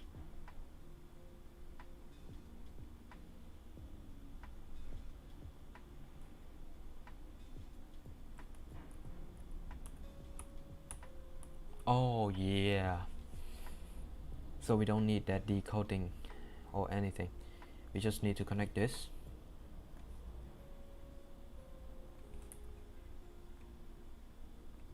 and connect it to our thing. So now it's number 5, let's call it. So we just enable the number 5 directly, we don't care. So it is enabled, it is 1, but it doesn't mean that it's going to jump. It will ask with our flag. We have to use like NOT gate to become it 1. So if it's 0, it will be 1. So now it's true. Use the AND gate with the true, which means that it is 0. So we have to enable the jump, but the jump happen inside the control unit, where the control unit will tell us to jump or not, but we can connect this directly to the jump.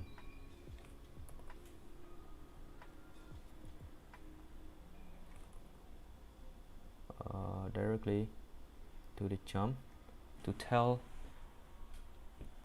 that we're going to jump. Yes sir. So now it will take the thing inside, and we have to go to the next clock cycle and do nothing. This is great. Now we have the jump in condition. This is the output enable, not the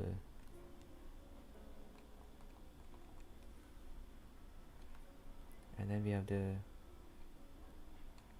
0 flag, ZF. We have the carry flag, CF.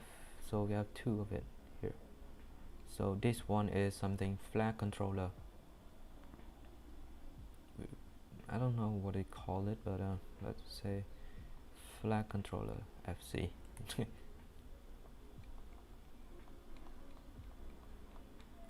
Flag control unit.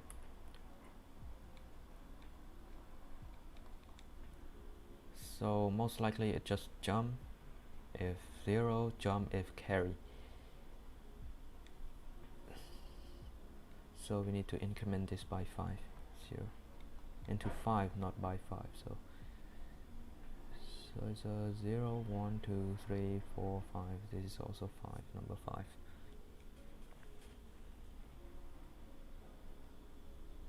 Now let's find another instruction.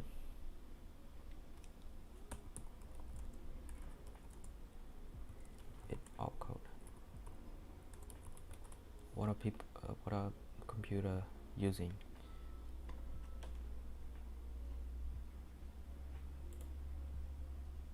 We have add. We have what is RD, RA, RB?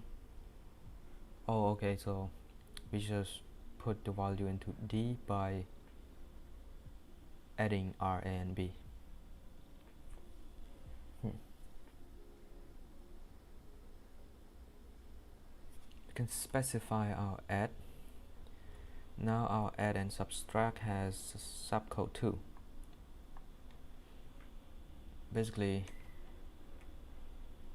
we take the thing, put it in the ALU2. So our ALU also connect to the bus now.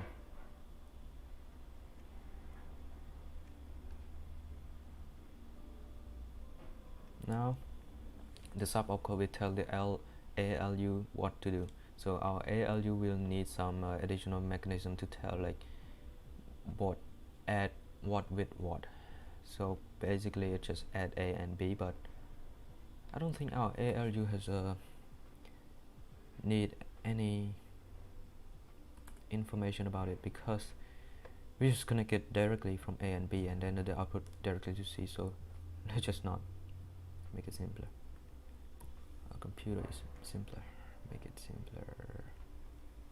This wire is broken. Now I put it back to 0.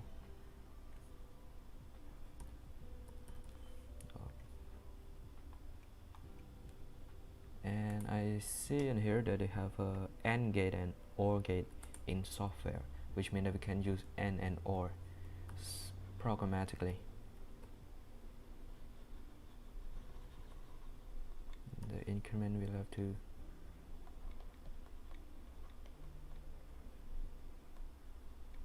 right here instead of here. So N, instruction of N.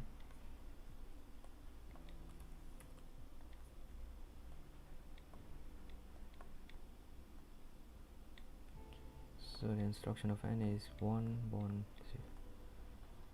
0. And it doesn't need any subcode, sub up. And what it have to do is we can ALU is arithmetic and logic unit, so the logic thing also inside the ALU, we can use the logic inside the ALU itself. So now our ALU has additional flag, additional input to enable, which is N and or something like that. And this is very it's not simple, because the AND gate is taking 2 input, but now our input is 8-bit, so it is 8-bit, and we cannot use AND normal ordinary AND gate anymore. We have to use like some buffer or something with AND gate inside, so that is maybe great.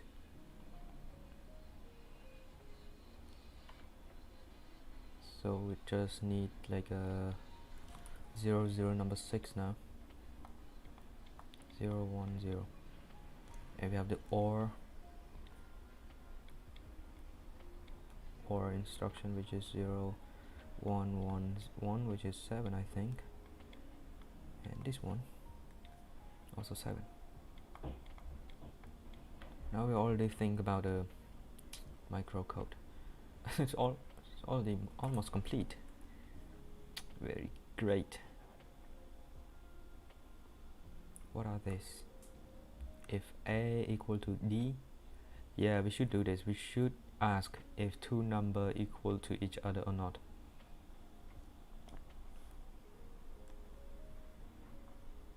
Let me show my stream. It's been very long, 2 hours. I think we're going to stop very soon, but let's continue our stuff for a bit.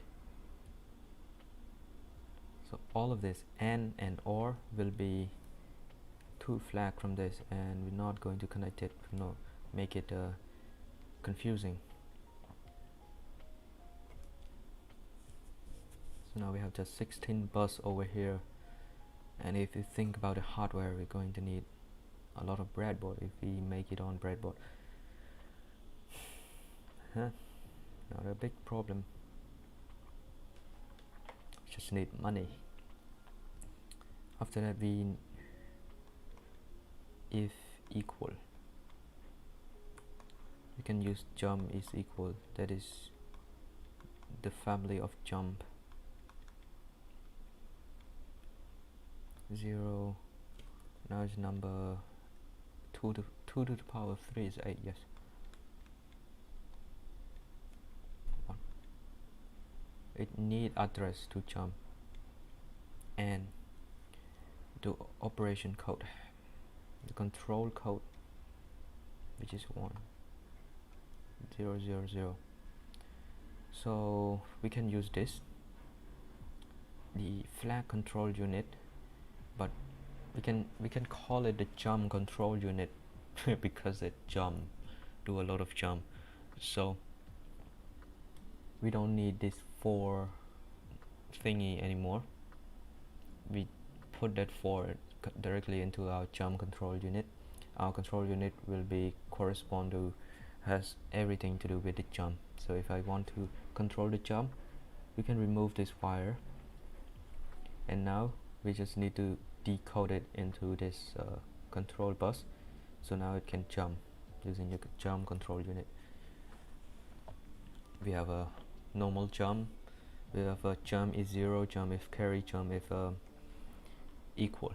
We don't have the jump if carry yet, but let's talk about the jump is equal, more useful. So what is jump if equal?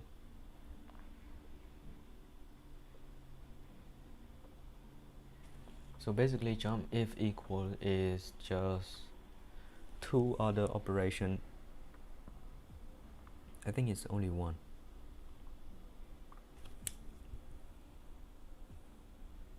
Two, yeah.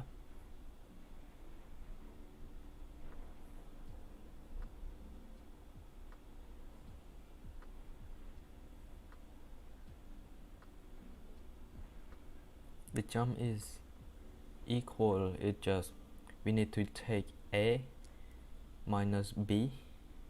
So if it equal to each other, the result will be 0. So we just need to ask jump if 0. Then we jump. So we don't need jump is equal anymore, because we can just take the subtract and jump is 0.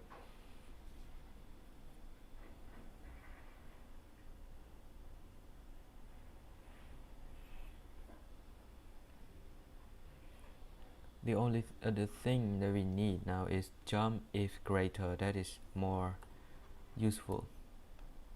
Jump if greater and jump if not greater. I don't know what word for that. Greater and lower or something. Yeah. Jump if greater is that we need to ask if it's negative or not. So that's the same. We just need the jump if negative. If the number is negative, represented by the first flag in the 8-bit, because we're using 2 complement. So if the negative number in binary, we can represent by anything with start with 1 and then the rest is 0 or something like that. So now it is negative 1 or something. So we just need to we need to ask the first flag if it the first bit if it 1 or 0 from the result of a calculation. And we don't want to do multiple operation in one control code, because our control code will call this thing, and it is very hard if we have other operation that they need to do. So we cannot make it call this arithmetic and logic unit to do the subtraction and then ask it. We should be able to do it ourselves in the software. So we don't need to jump if greater, we need to jump if negative. So basically it just need to ask the first bit if it 1 or 0, and then jump conditionally. That's great. I think we have everything we need to write a simple program. Where's other thing? Opcode.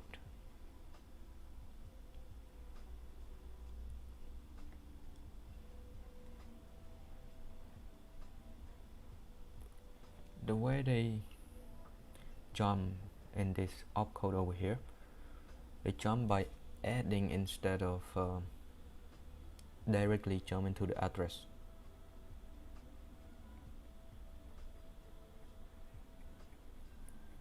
So if you want to jump, that's also great if we have like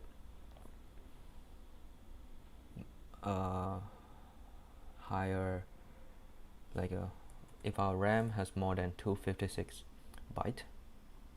because we don't need to tell the address of 256 to our control program counter anymore. We just need to add what our program counter has, add with the A bit, and we just need to add it multiple times if we want to jump it higher. I'll just stick to replacement instead of addition, because if we want to jump by addition, we may need some addition like taking the program counter value right now, write into address A, and then the sub counter, sub opcode, put into B, add it together, put into C. Now enable the C, write it. So we have a multiple step to do it, and our like the way we want here is only one step at a time. We don't want to every time we call it. I don't want it to make it call other operation at the same time.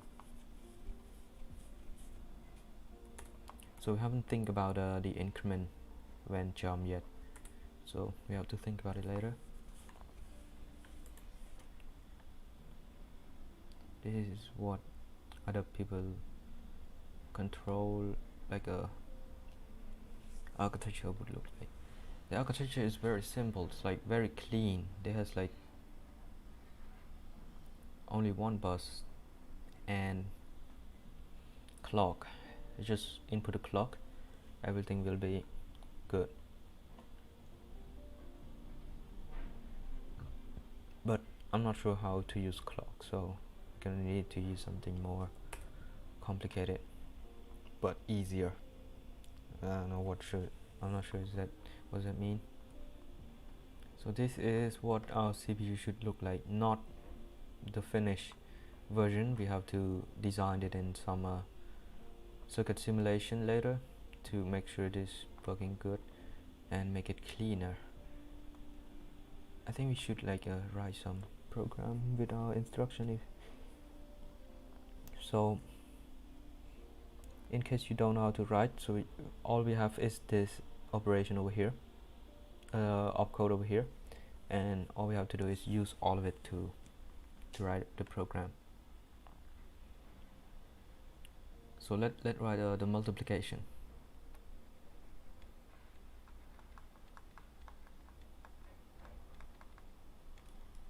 The multiplication program. So we have two RAM, which is the instruction. Instruction is not yet written. We don't have a created instruction yet. Let's go to the value RAM. And the value RAM, we have two basic simple value, which is 5 in the address of 0 and address 1. We have number 6. I think these two numbers already. Let's just put 3. So we have our VRAM has two value, address 0 and 1, which has 5 and 3. Now what we want to do is to multiply these two numbers together programmatically, not using our neuron. So our instruction would be, first we have to load address 0. So load 0. I don't write in binary right now, write it in normal English, and it is load A, address 0. Then we have to load B, address 1, and we have to multiply it together. So that is a bit hard because our ALU doesn't have any operator that can do multiplication. We can only do add and subtraction. So we have to think what is multiplication fundamentally is. Write this different color. multiplication. So the way we multiply 5 by 3 is by adding 5 by itself 3 times. So 1, 2, 3. Now we have 5 3 times. So what we can do is using add and subtract to do it. We cannot just write add 3 times. We cannot do this because it's working because we add a and b again, a and b again, but the value, the result still a plus b. We don't have any extra stuff. So what we can do is add it, take the value, store it, and then load it back to some register and add it again. But we're not sure if it only is it 3 or not, because sometimes our program could be changing to different number, 5 multiplied with 4 or something like that. That is the real reason why we use computer, because we wanted to do some computation that we don't know the input really much. We want to input anything to it, so and let it do the computation for us, do the calculation for us, like our calculator, which the creator, the developer who created the calculator, they don't know if the number that we're going to type in is 5 multiplied with 3 or not. So they have to make a general program that can do multiplication between two number, any two number we input in, we type in. So we cannot do this, make it static. We have to make it dynamic so that it works with any number in here. So 5 multiply with 4 is 5, add 5 4 times. So what we can do is 5, we take 5, add 5, and then we subtract 4. Now 4 is equal to 3, and then we have to do it again, add 5, we subtract 1, now it is equal to 2, we add 5 again, now it is equal to 1. So now we add 5 by itself 4 times, which is what multiplication 5 times 4 is. Then we just need to ask if the subtraction we do right here is 1 or not. If it 1, which means that we already added enough time, because every time we add we subtract this 1, every time we add we subtract this 1. So if it enough, which means that we good. So now the value should be like this. So we multiply by adding and subtracting. So what we can do is, and one more thing, all we have right now is only jump if 0.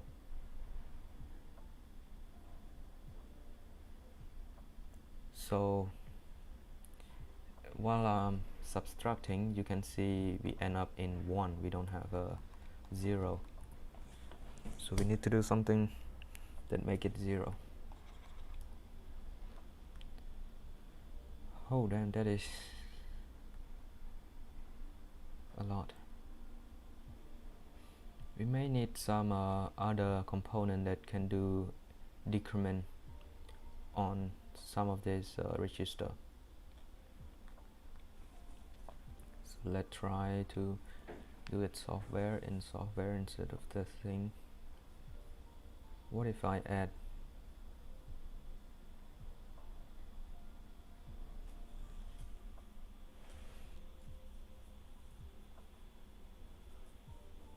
we don't have the way that we can add the register by itself,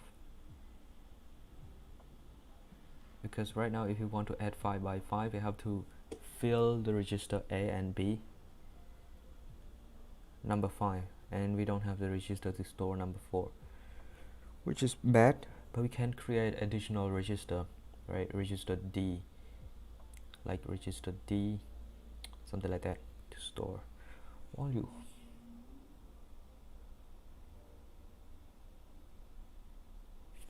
But what if we don't need register for that? What we have to do is don't load all of it. We just need to load let's load a b first. We want to decrement it to number 3 before we add, so that it becomes 0 perfectly. So load a number 4,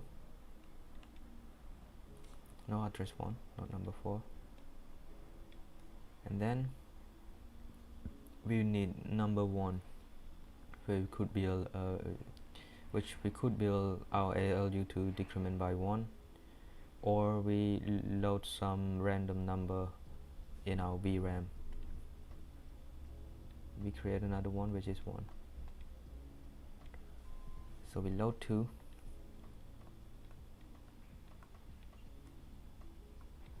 load B from the address 2. Now we have to do is subtract.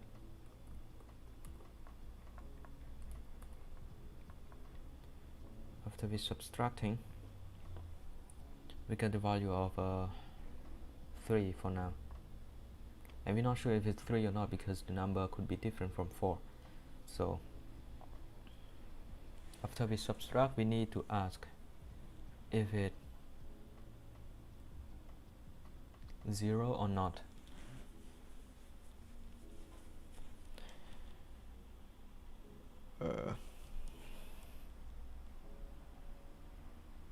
The value is 3, so we need to ask if it's 0 or not. So what can we do if it's 0?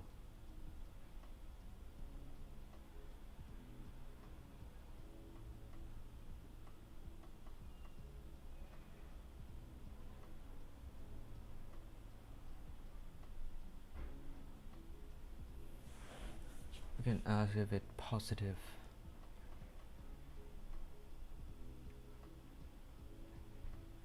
Okay, now let's do this.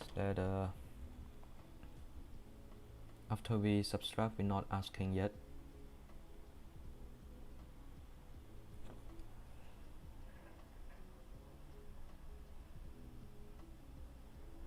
Wait, we should ask. Let's draw our flowchart. So 3. Now we 4 minus 1. What we should do next is 5 plus 1.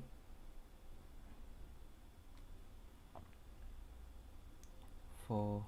Now it is 3 minus 1. Not 5 plus 1, 5 plus 5. 2 times now. And now 5 plus 5 again, which is 10 plus 5. We already have this one. This is just a sum of 2 minus 1 again. We have 15 plus 5. And now the result is 1. So where we should ask is at the end every time we add. So if we add it, we have to ask if the result is, wait, this seems off, very off. 5 plus 5. Now the result is 20. That is correct. And we only add like 3 times or something. 1.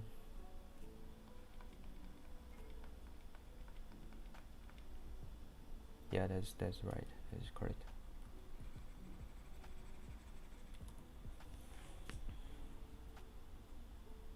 We can subtract 4 because at the end we get the address 1 become 1, and our opcode is only jump if 0. We have only this one, that is 0. So, or negative, which is even smaller than 0. So we have to make it something like 0, like this. Make it 0 so that we can jump.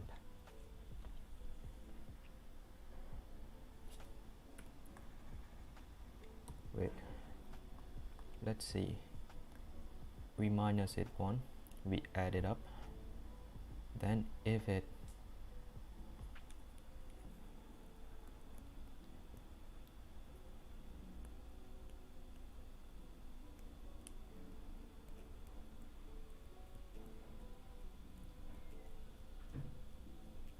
so if it's 0,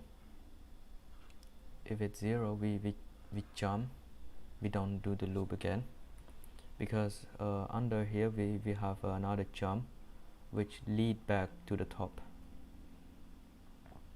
so we just need to get across this jump if it's 0. Let's do some 4 minus 1 on top of here before we do anything else at all. So now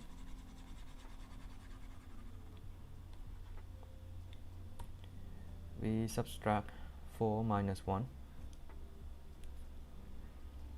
and then we store. We have another operation called store, and which we haven't created yet, but basically it just take from the register C into an address we give it, so we store it in 1. Now the number 4 is 3, 1 less, always 1 less. Now we start our loop, which is we subtract, no, not subtract, we load register A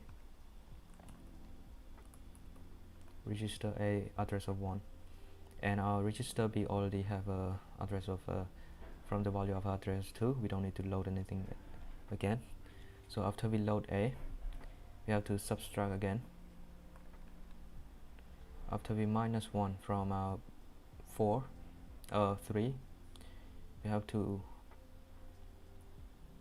ask jump if 0 to, this is address 1, 0, 2, 3, 4, 5, 6, 7, 8. The reason I do this, because right here we have the jump without condition. We have to jump back to somewhere around here, and we should load, we need the load B too, because after this we might have something, the B might be different because we load the number 5 here, so we load B from the address of 2, line number 5, and we subtract it, number 6, and then we jump if 0 from the register C. If it's 0, we jump to number 9, the address of 9. The reason is because we have the jump over here which has no condition at all. So if it's not 0, which means it's still like a number left, it will read this instruction over here, which will tell it, we will tell it to jump to number 4, address number 4. Then it will load A, load B, and do it again. Oh, I forgot to store the value. This is very long now. After we subtract, we don't care at all what is going on, but we have to store it first, no matter what. Store, this is store in the address of 1 again.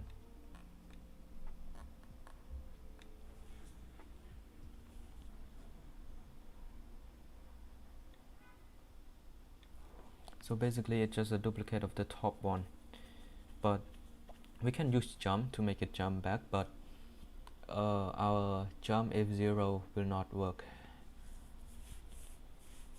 because it will never stop at 0. It is not stop at 0, and we end up adding our number 5 a few more times. Or what if we have another VRAM that has the value of 0?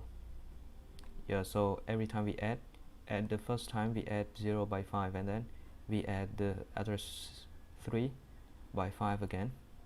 So now it's not 5 plus 5 plus 5 plus 5 like this. It's going to be 0 plus 5 plus 5 like this, which is make our 4, which is like it's a 5 time the right time that we're waiting for our 4 to become 0. So I think that should be able to work. Now we have a 3 VRAM just to do the multiplication. We delete this.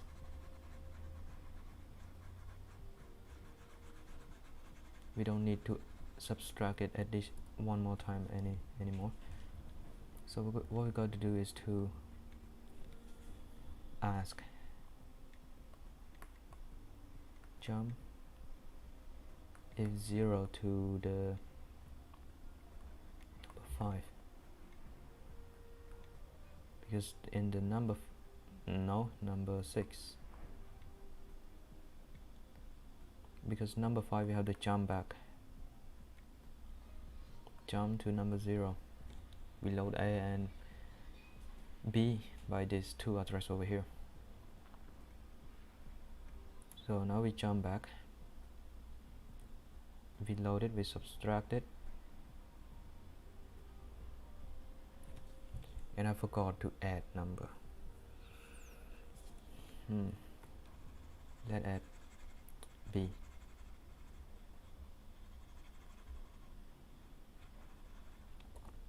So load A with the address of B, with the address of 5.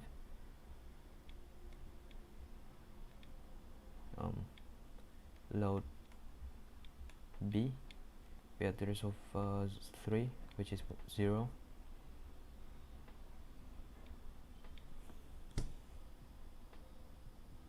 Yeah. Now we add it.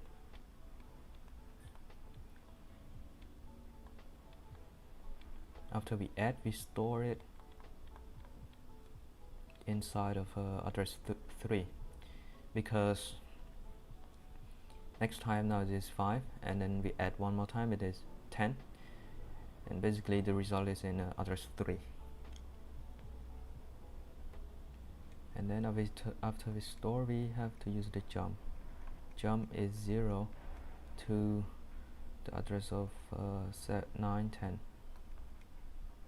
because in the address 9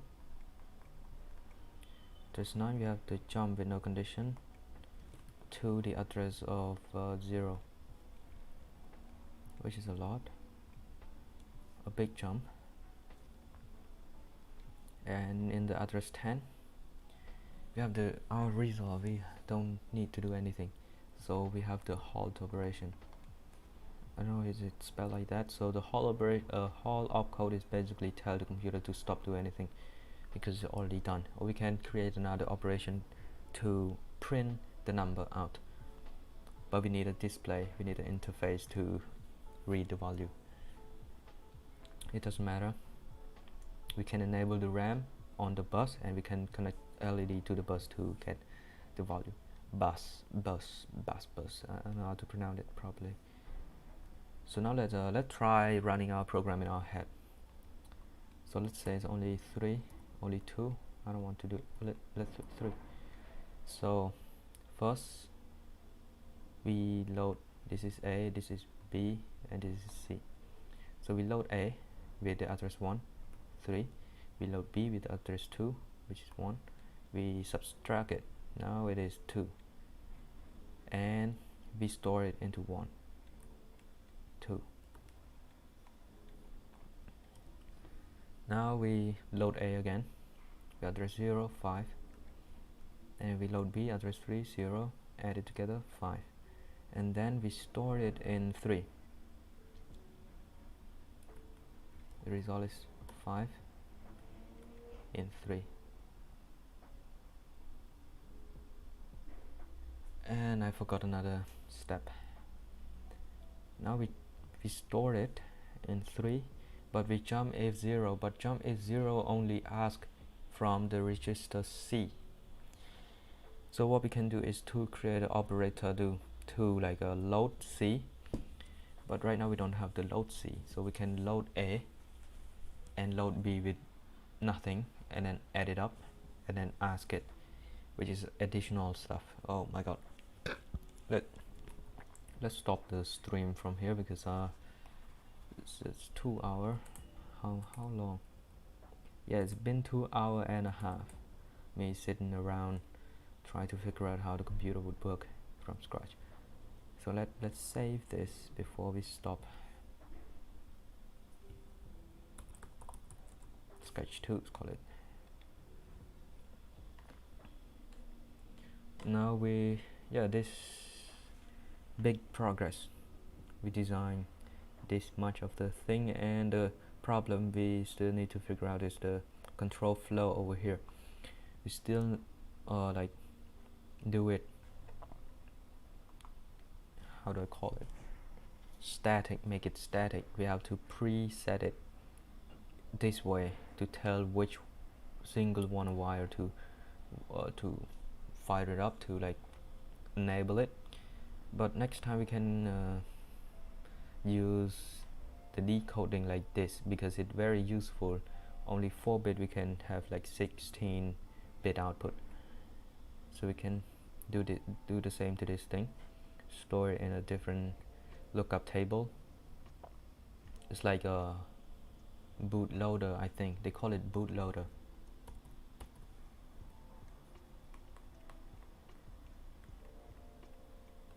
Basically it's like every time the computer start, it have to read this bootloader, I think. I'm not sure is it really bootloader.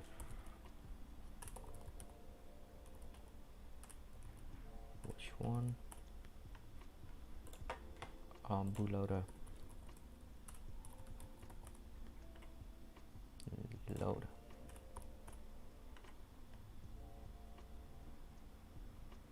Why?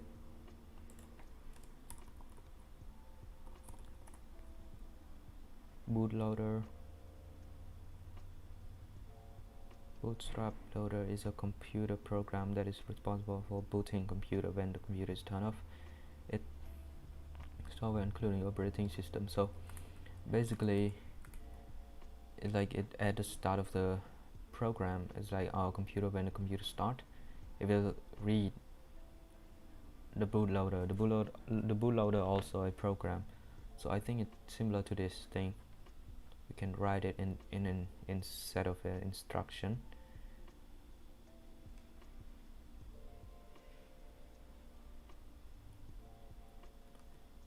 And yeah, so we have to figure out how to create the bootloader. Bootloader. What a weird name for me, not for everyone. So yeah, so the clock cycle working in the control unit, we don't care, we don't share it with anything because it is the control, the unit that control everything. Why would we give the clock cycle to somebody else to do their job? Yeah, so I think it's quite interesting, and we have to clean this up. So yeah, see you tomorrow. Tomorrow is Saturday here. I'm not sure if I can stream or not because people at home. It's going to be very noisy and I have to relax. Okay, let's stop right here, save it, and hopefully see you tomorrow. No one watching, of course, but yeah. Okay, let's stop it. Okay, goodbye.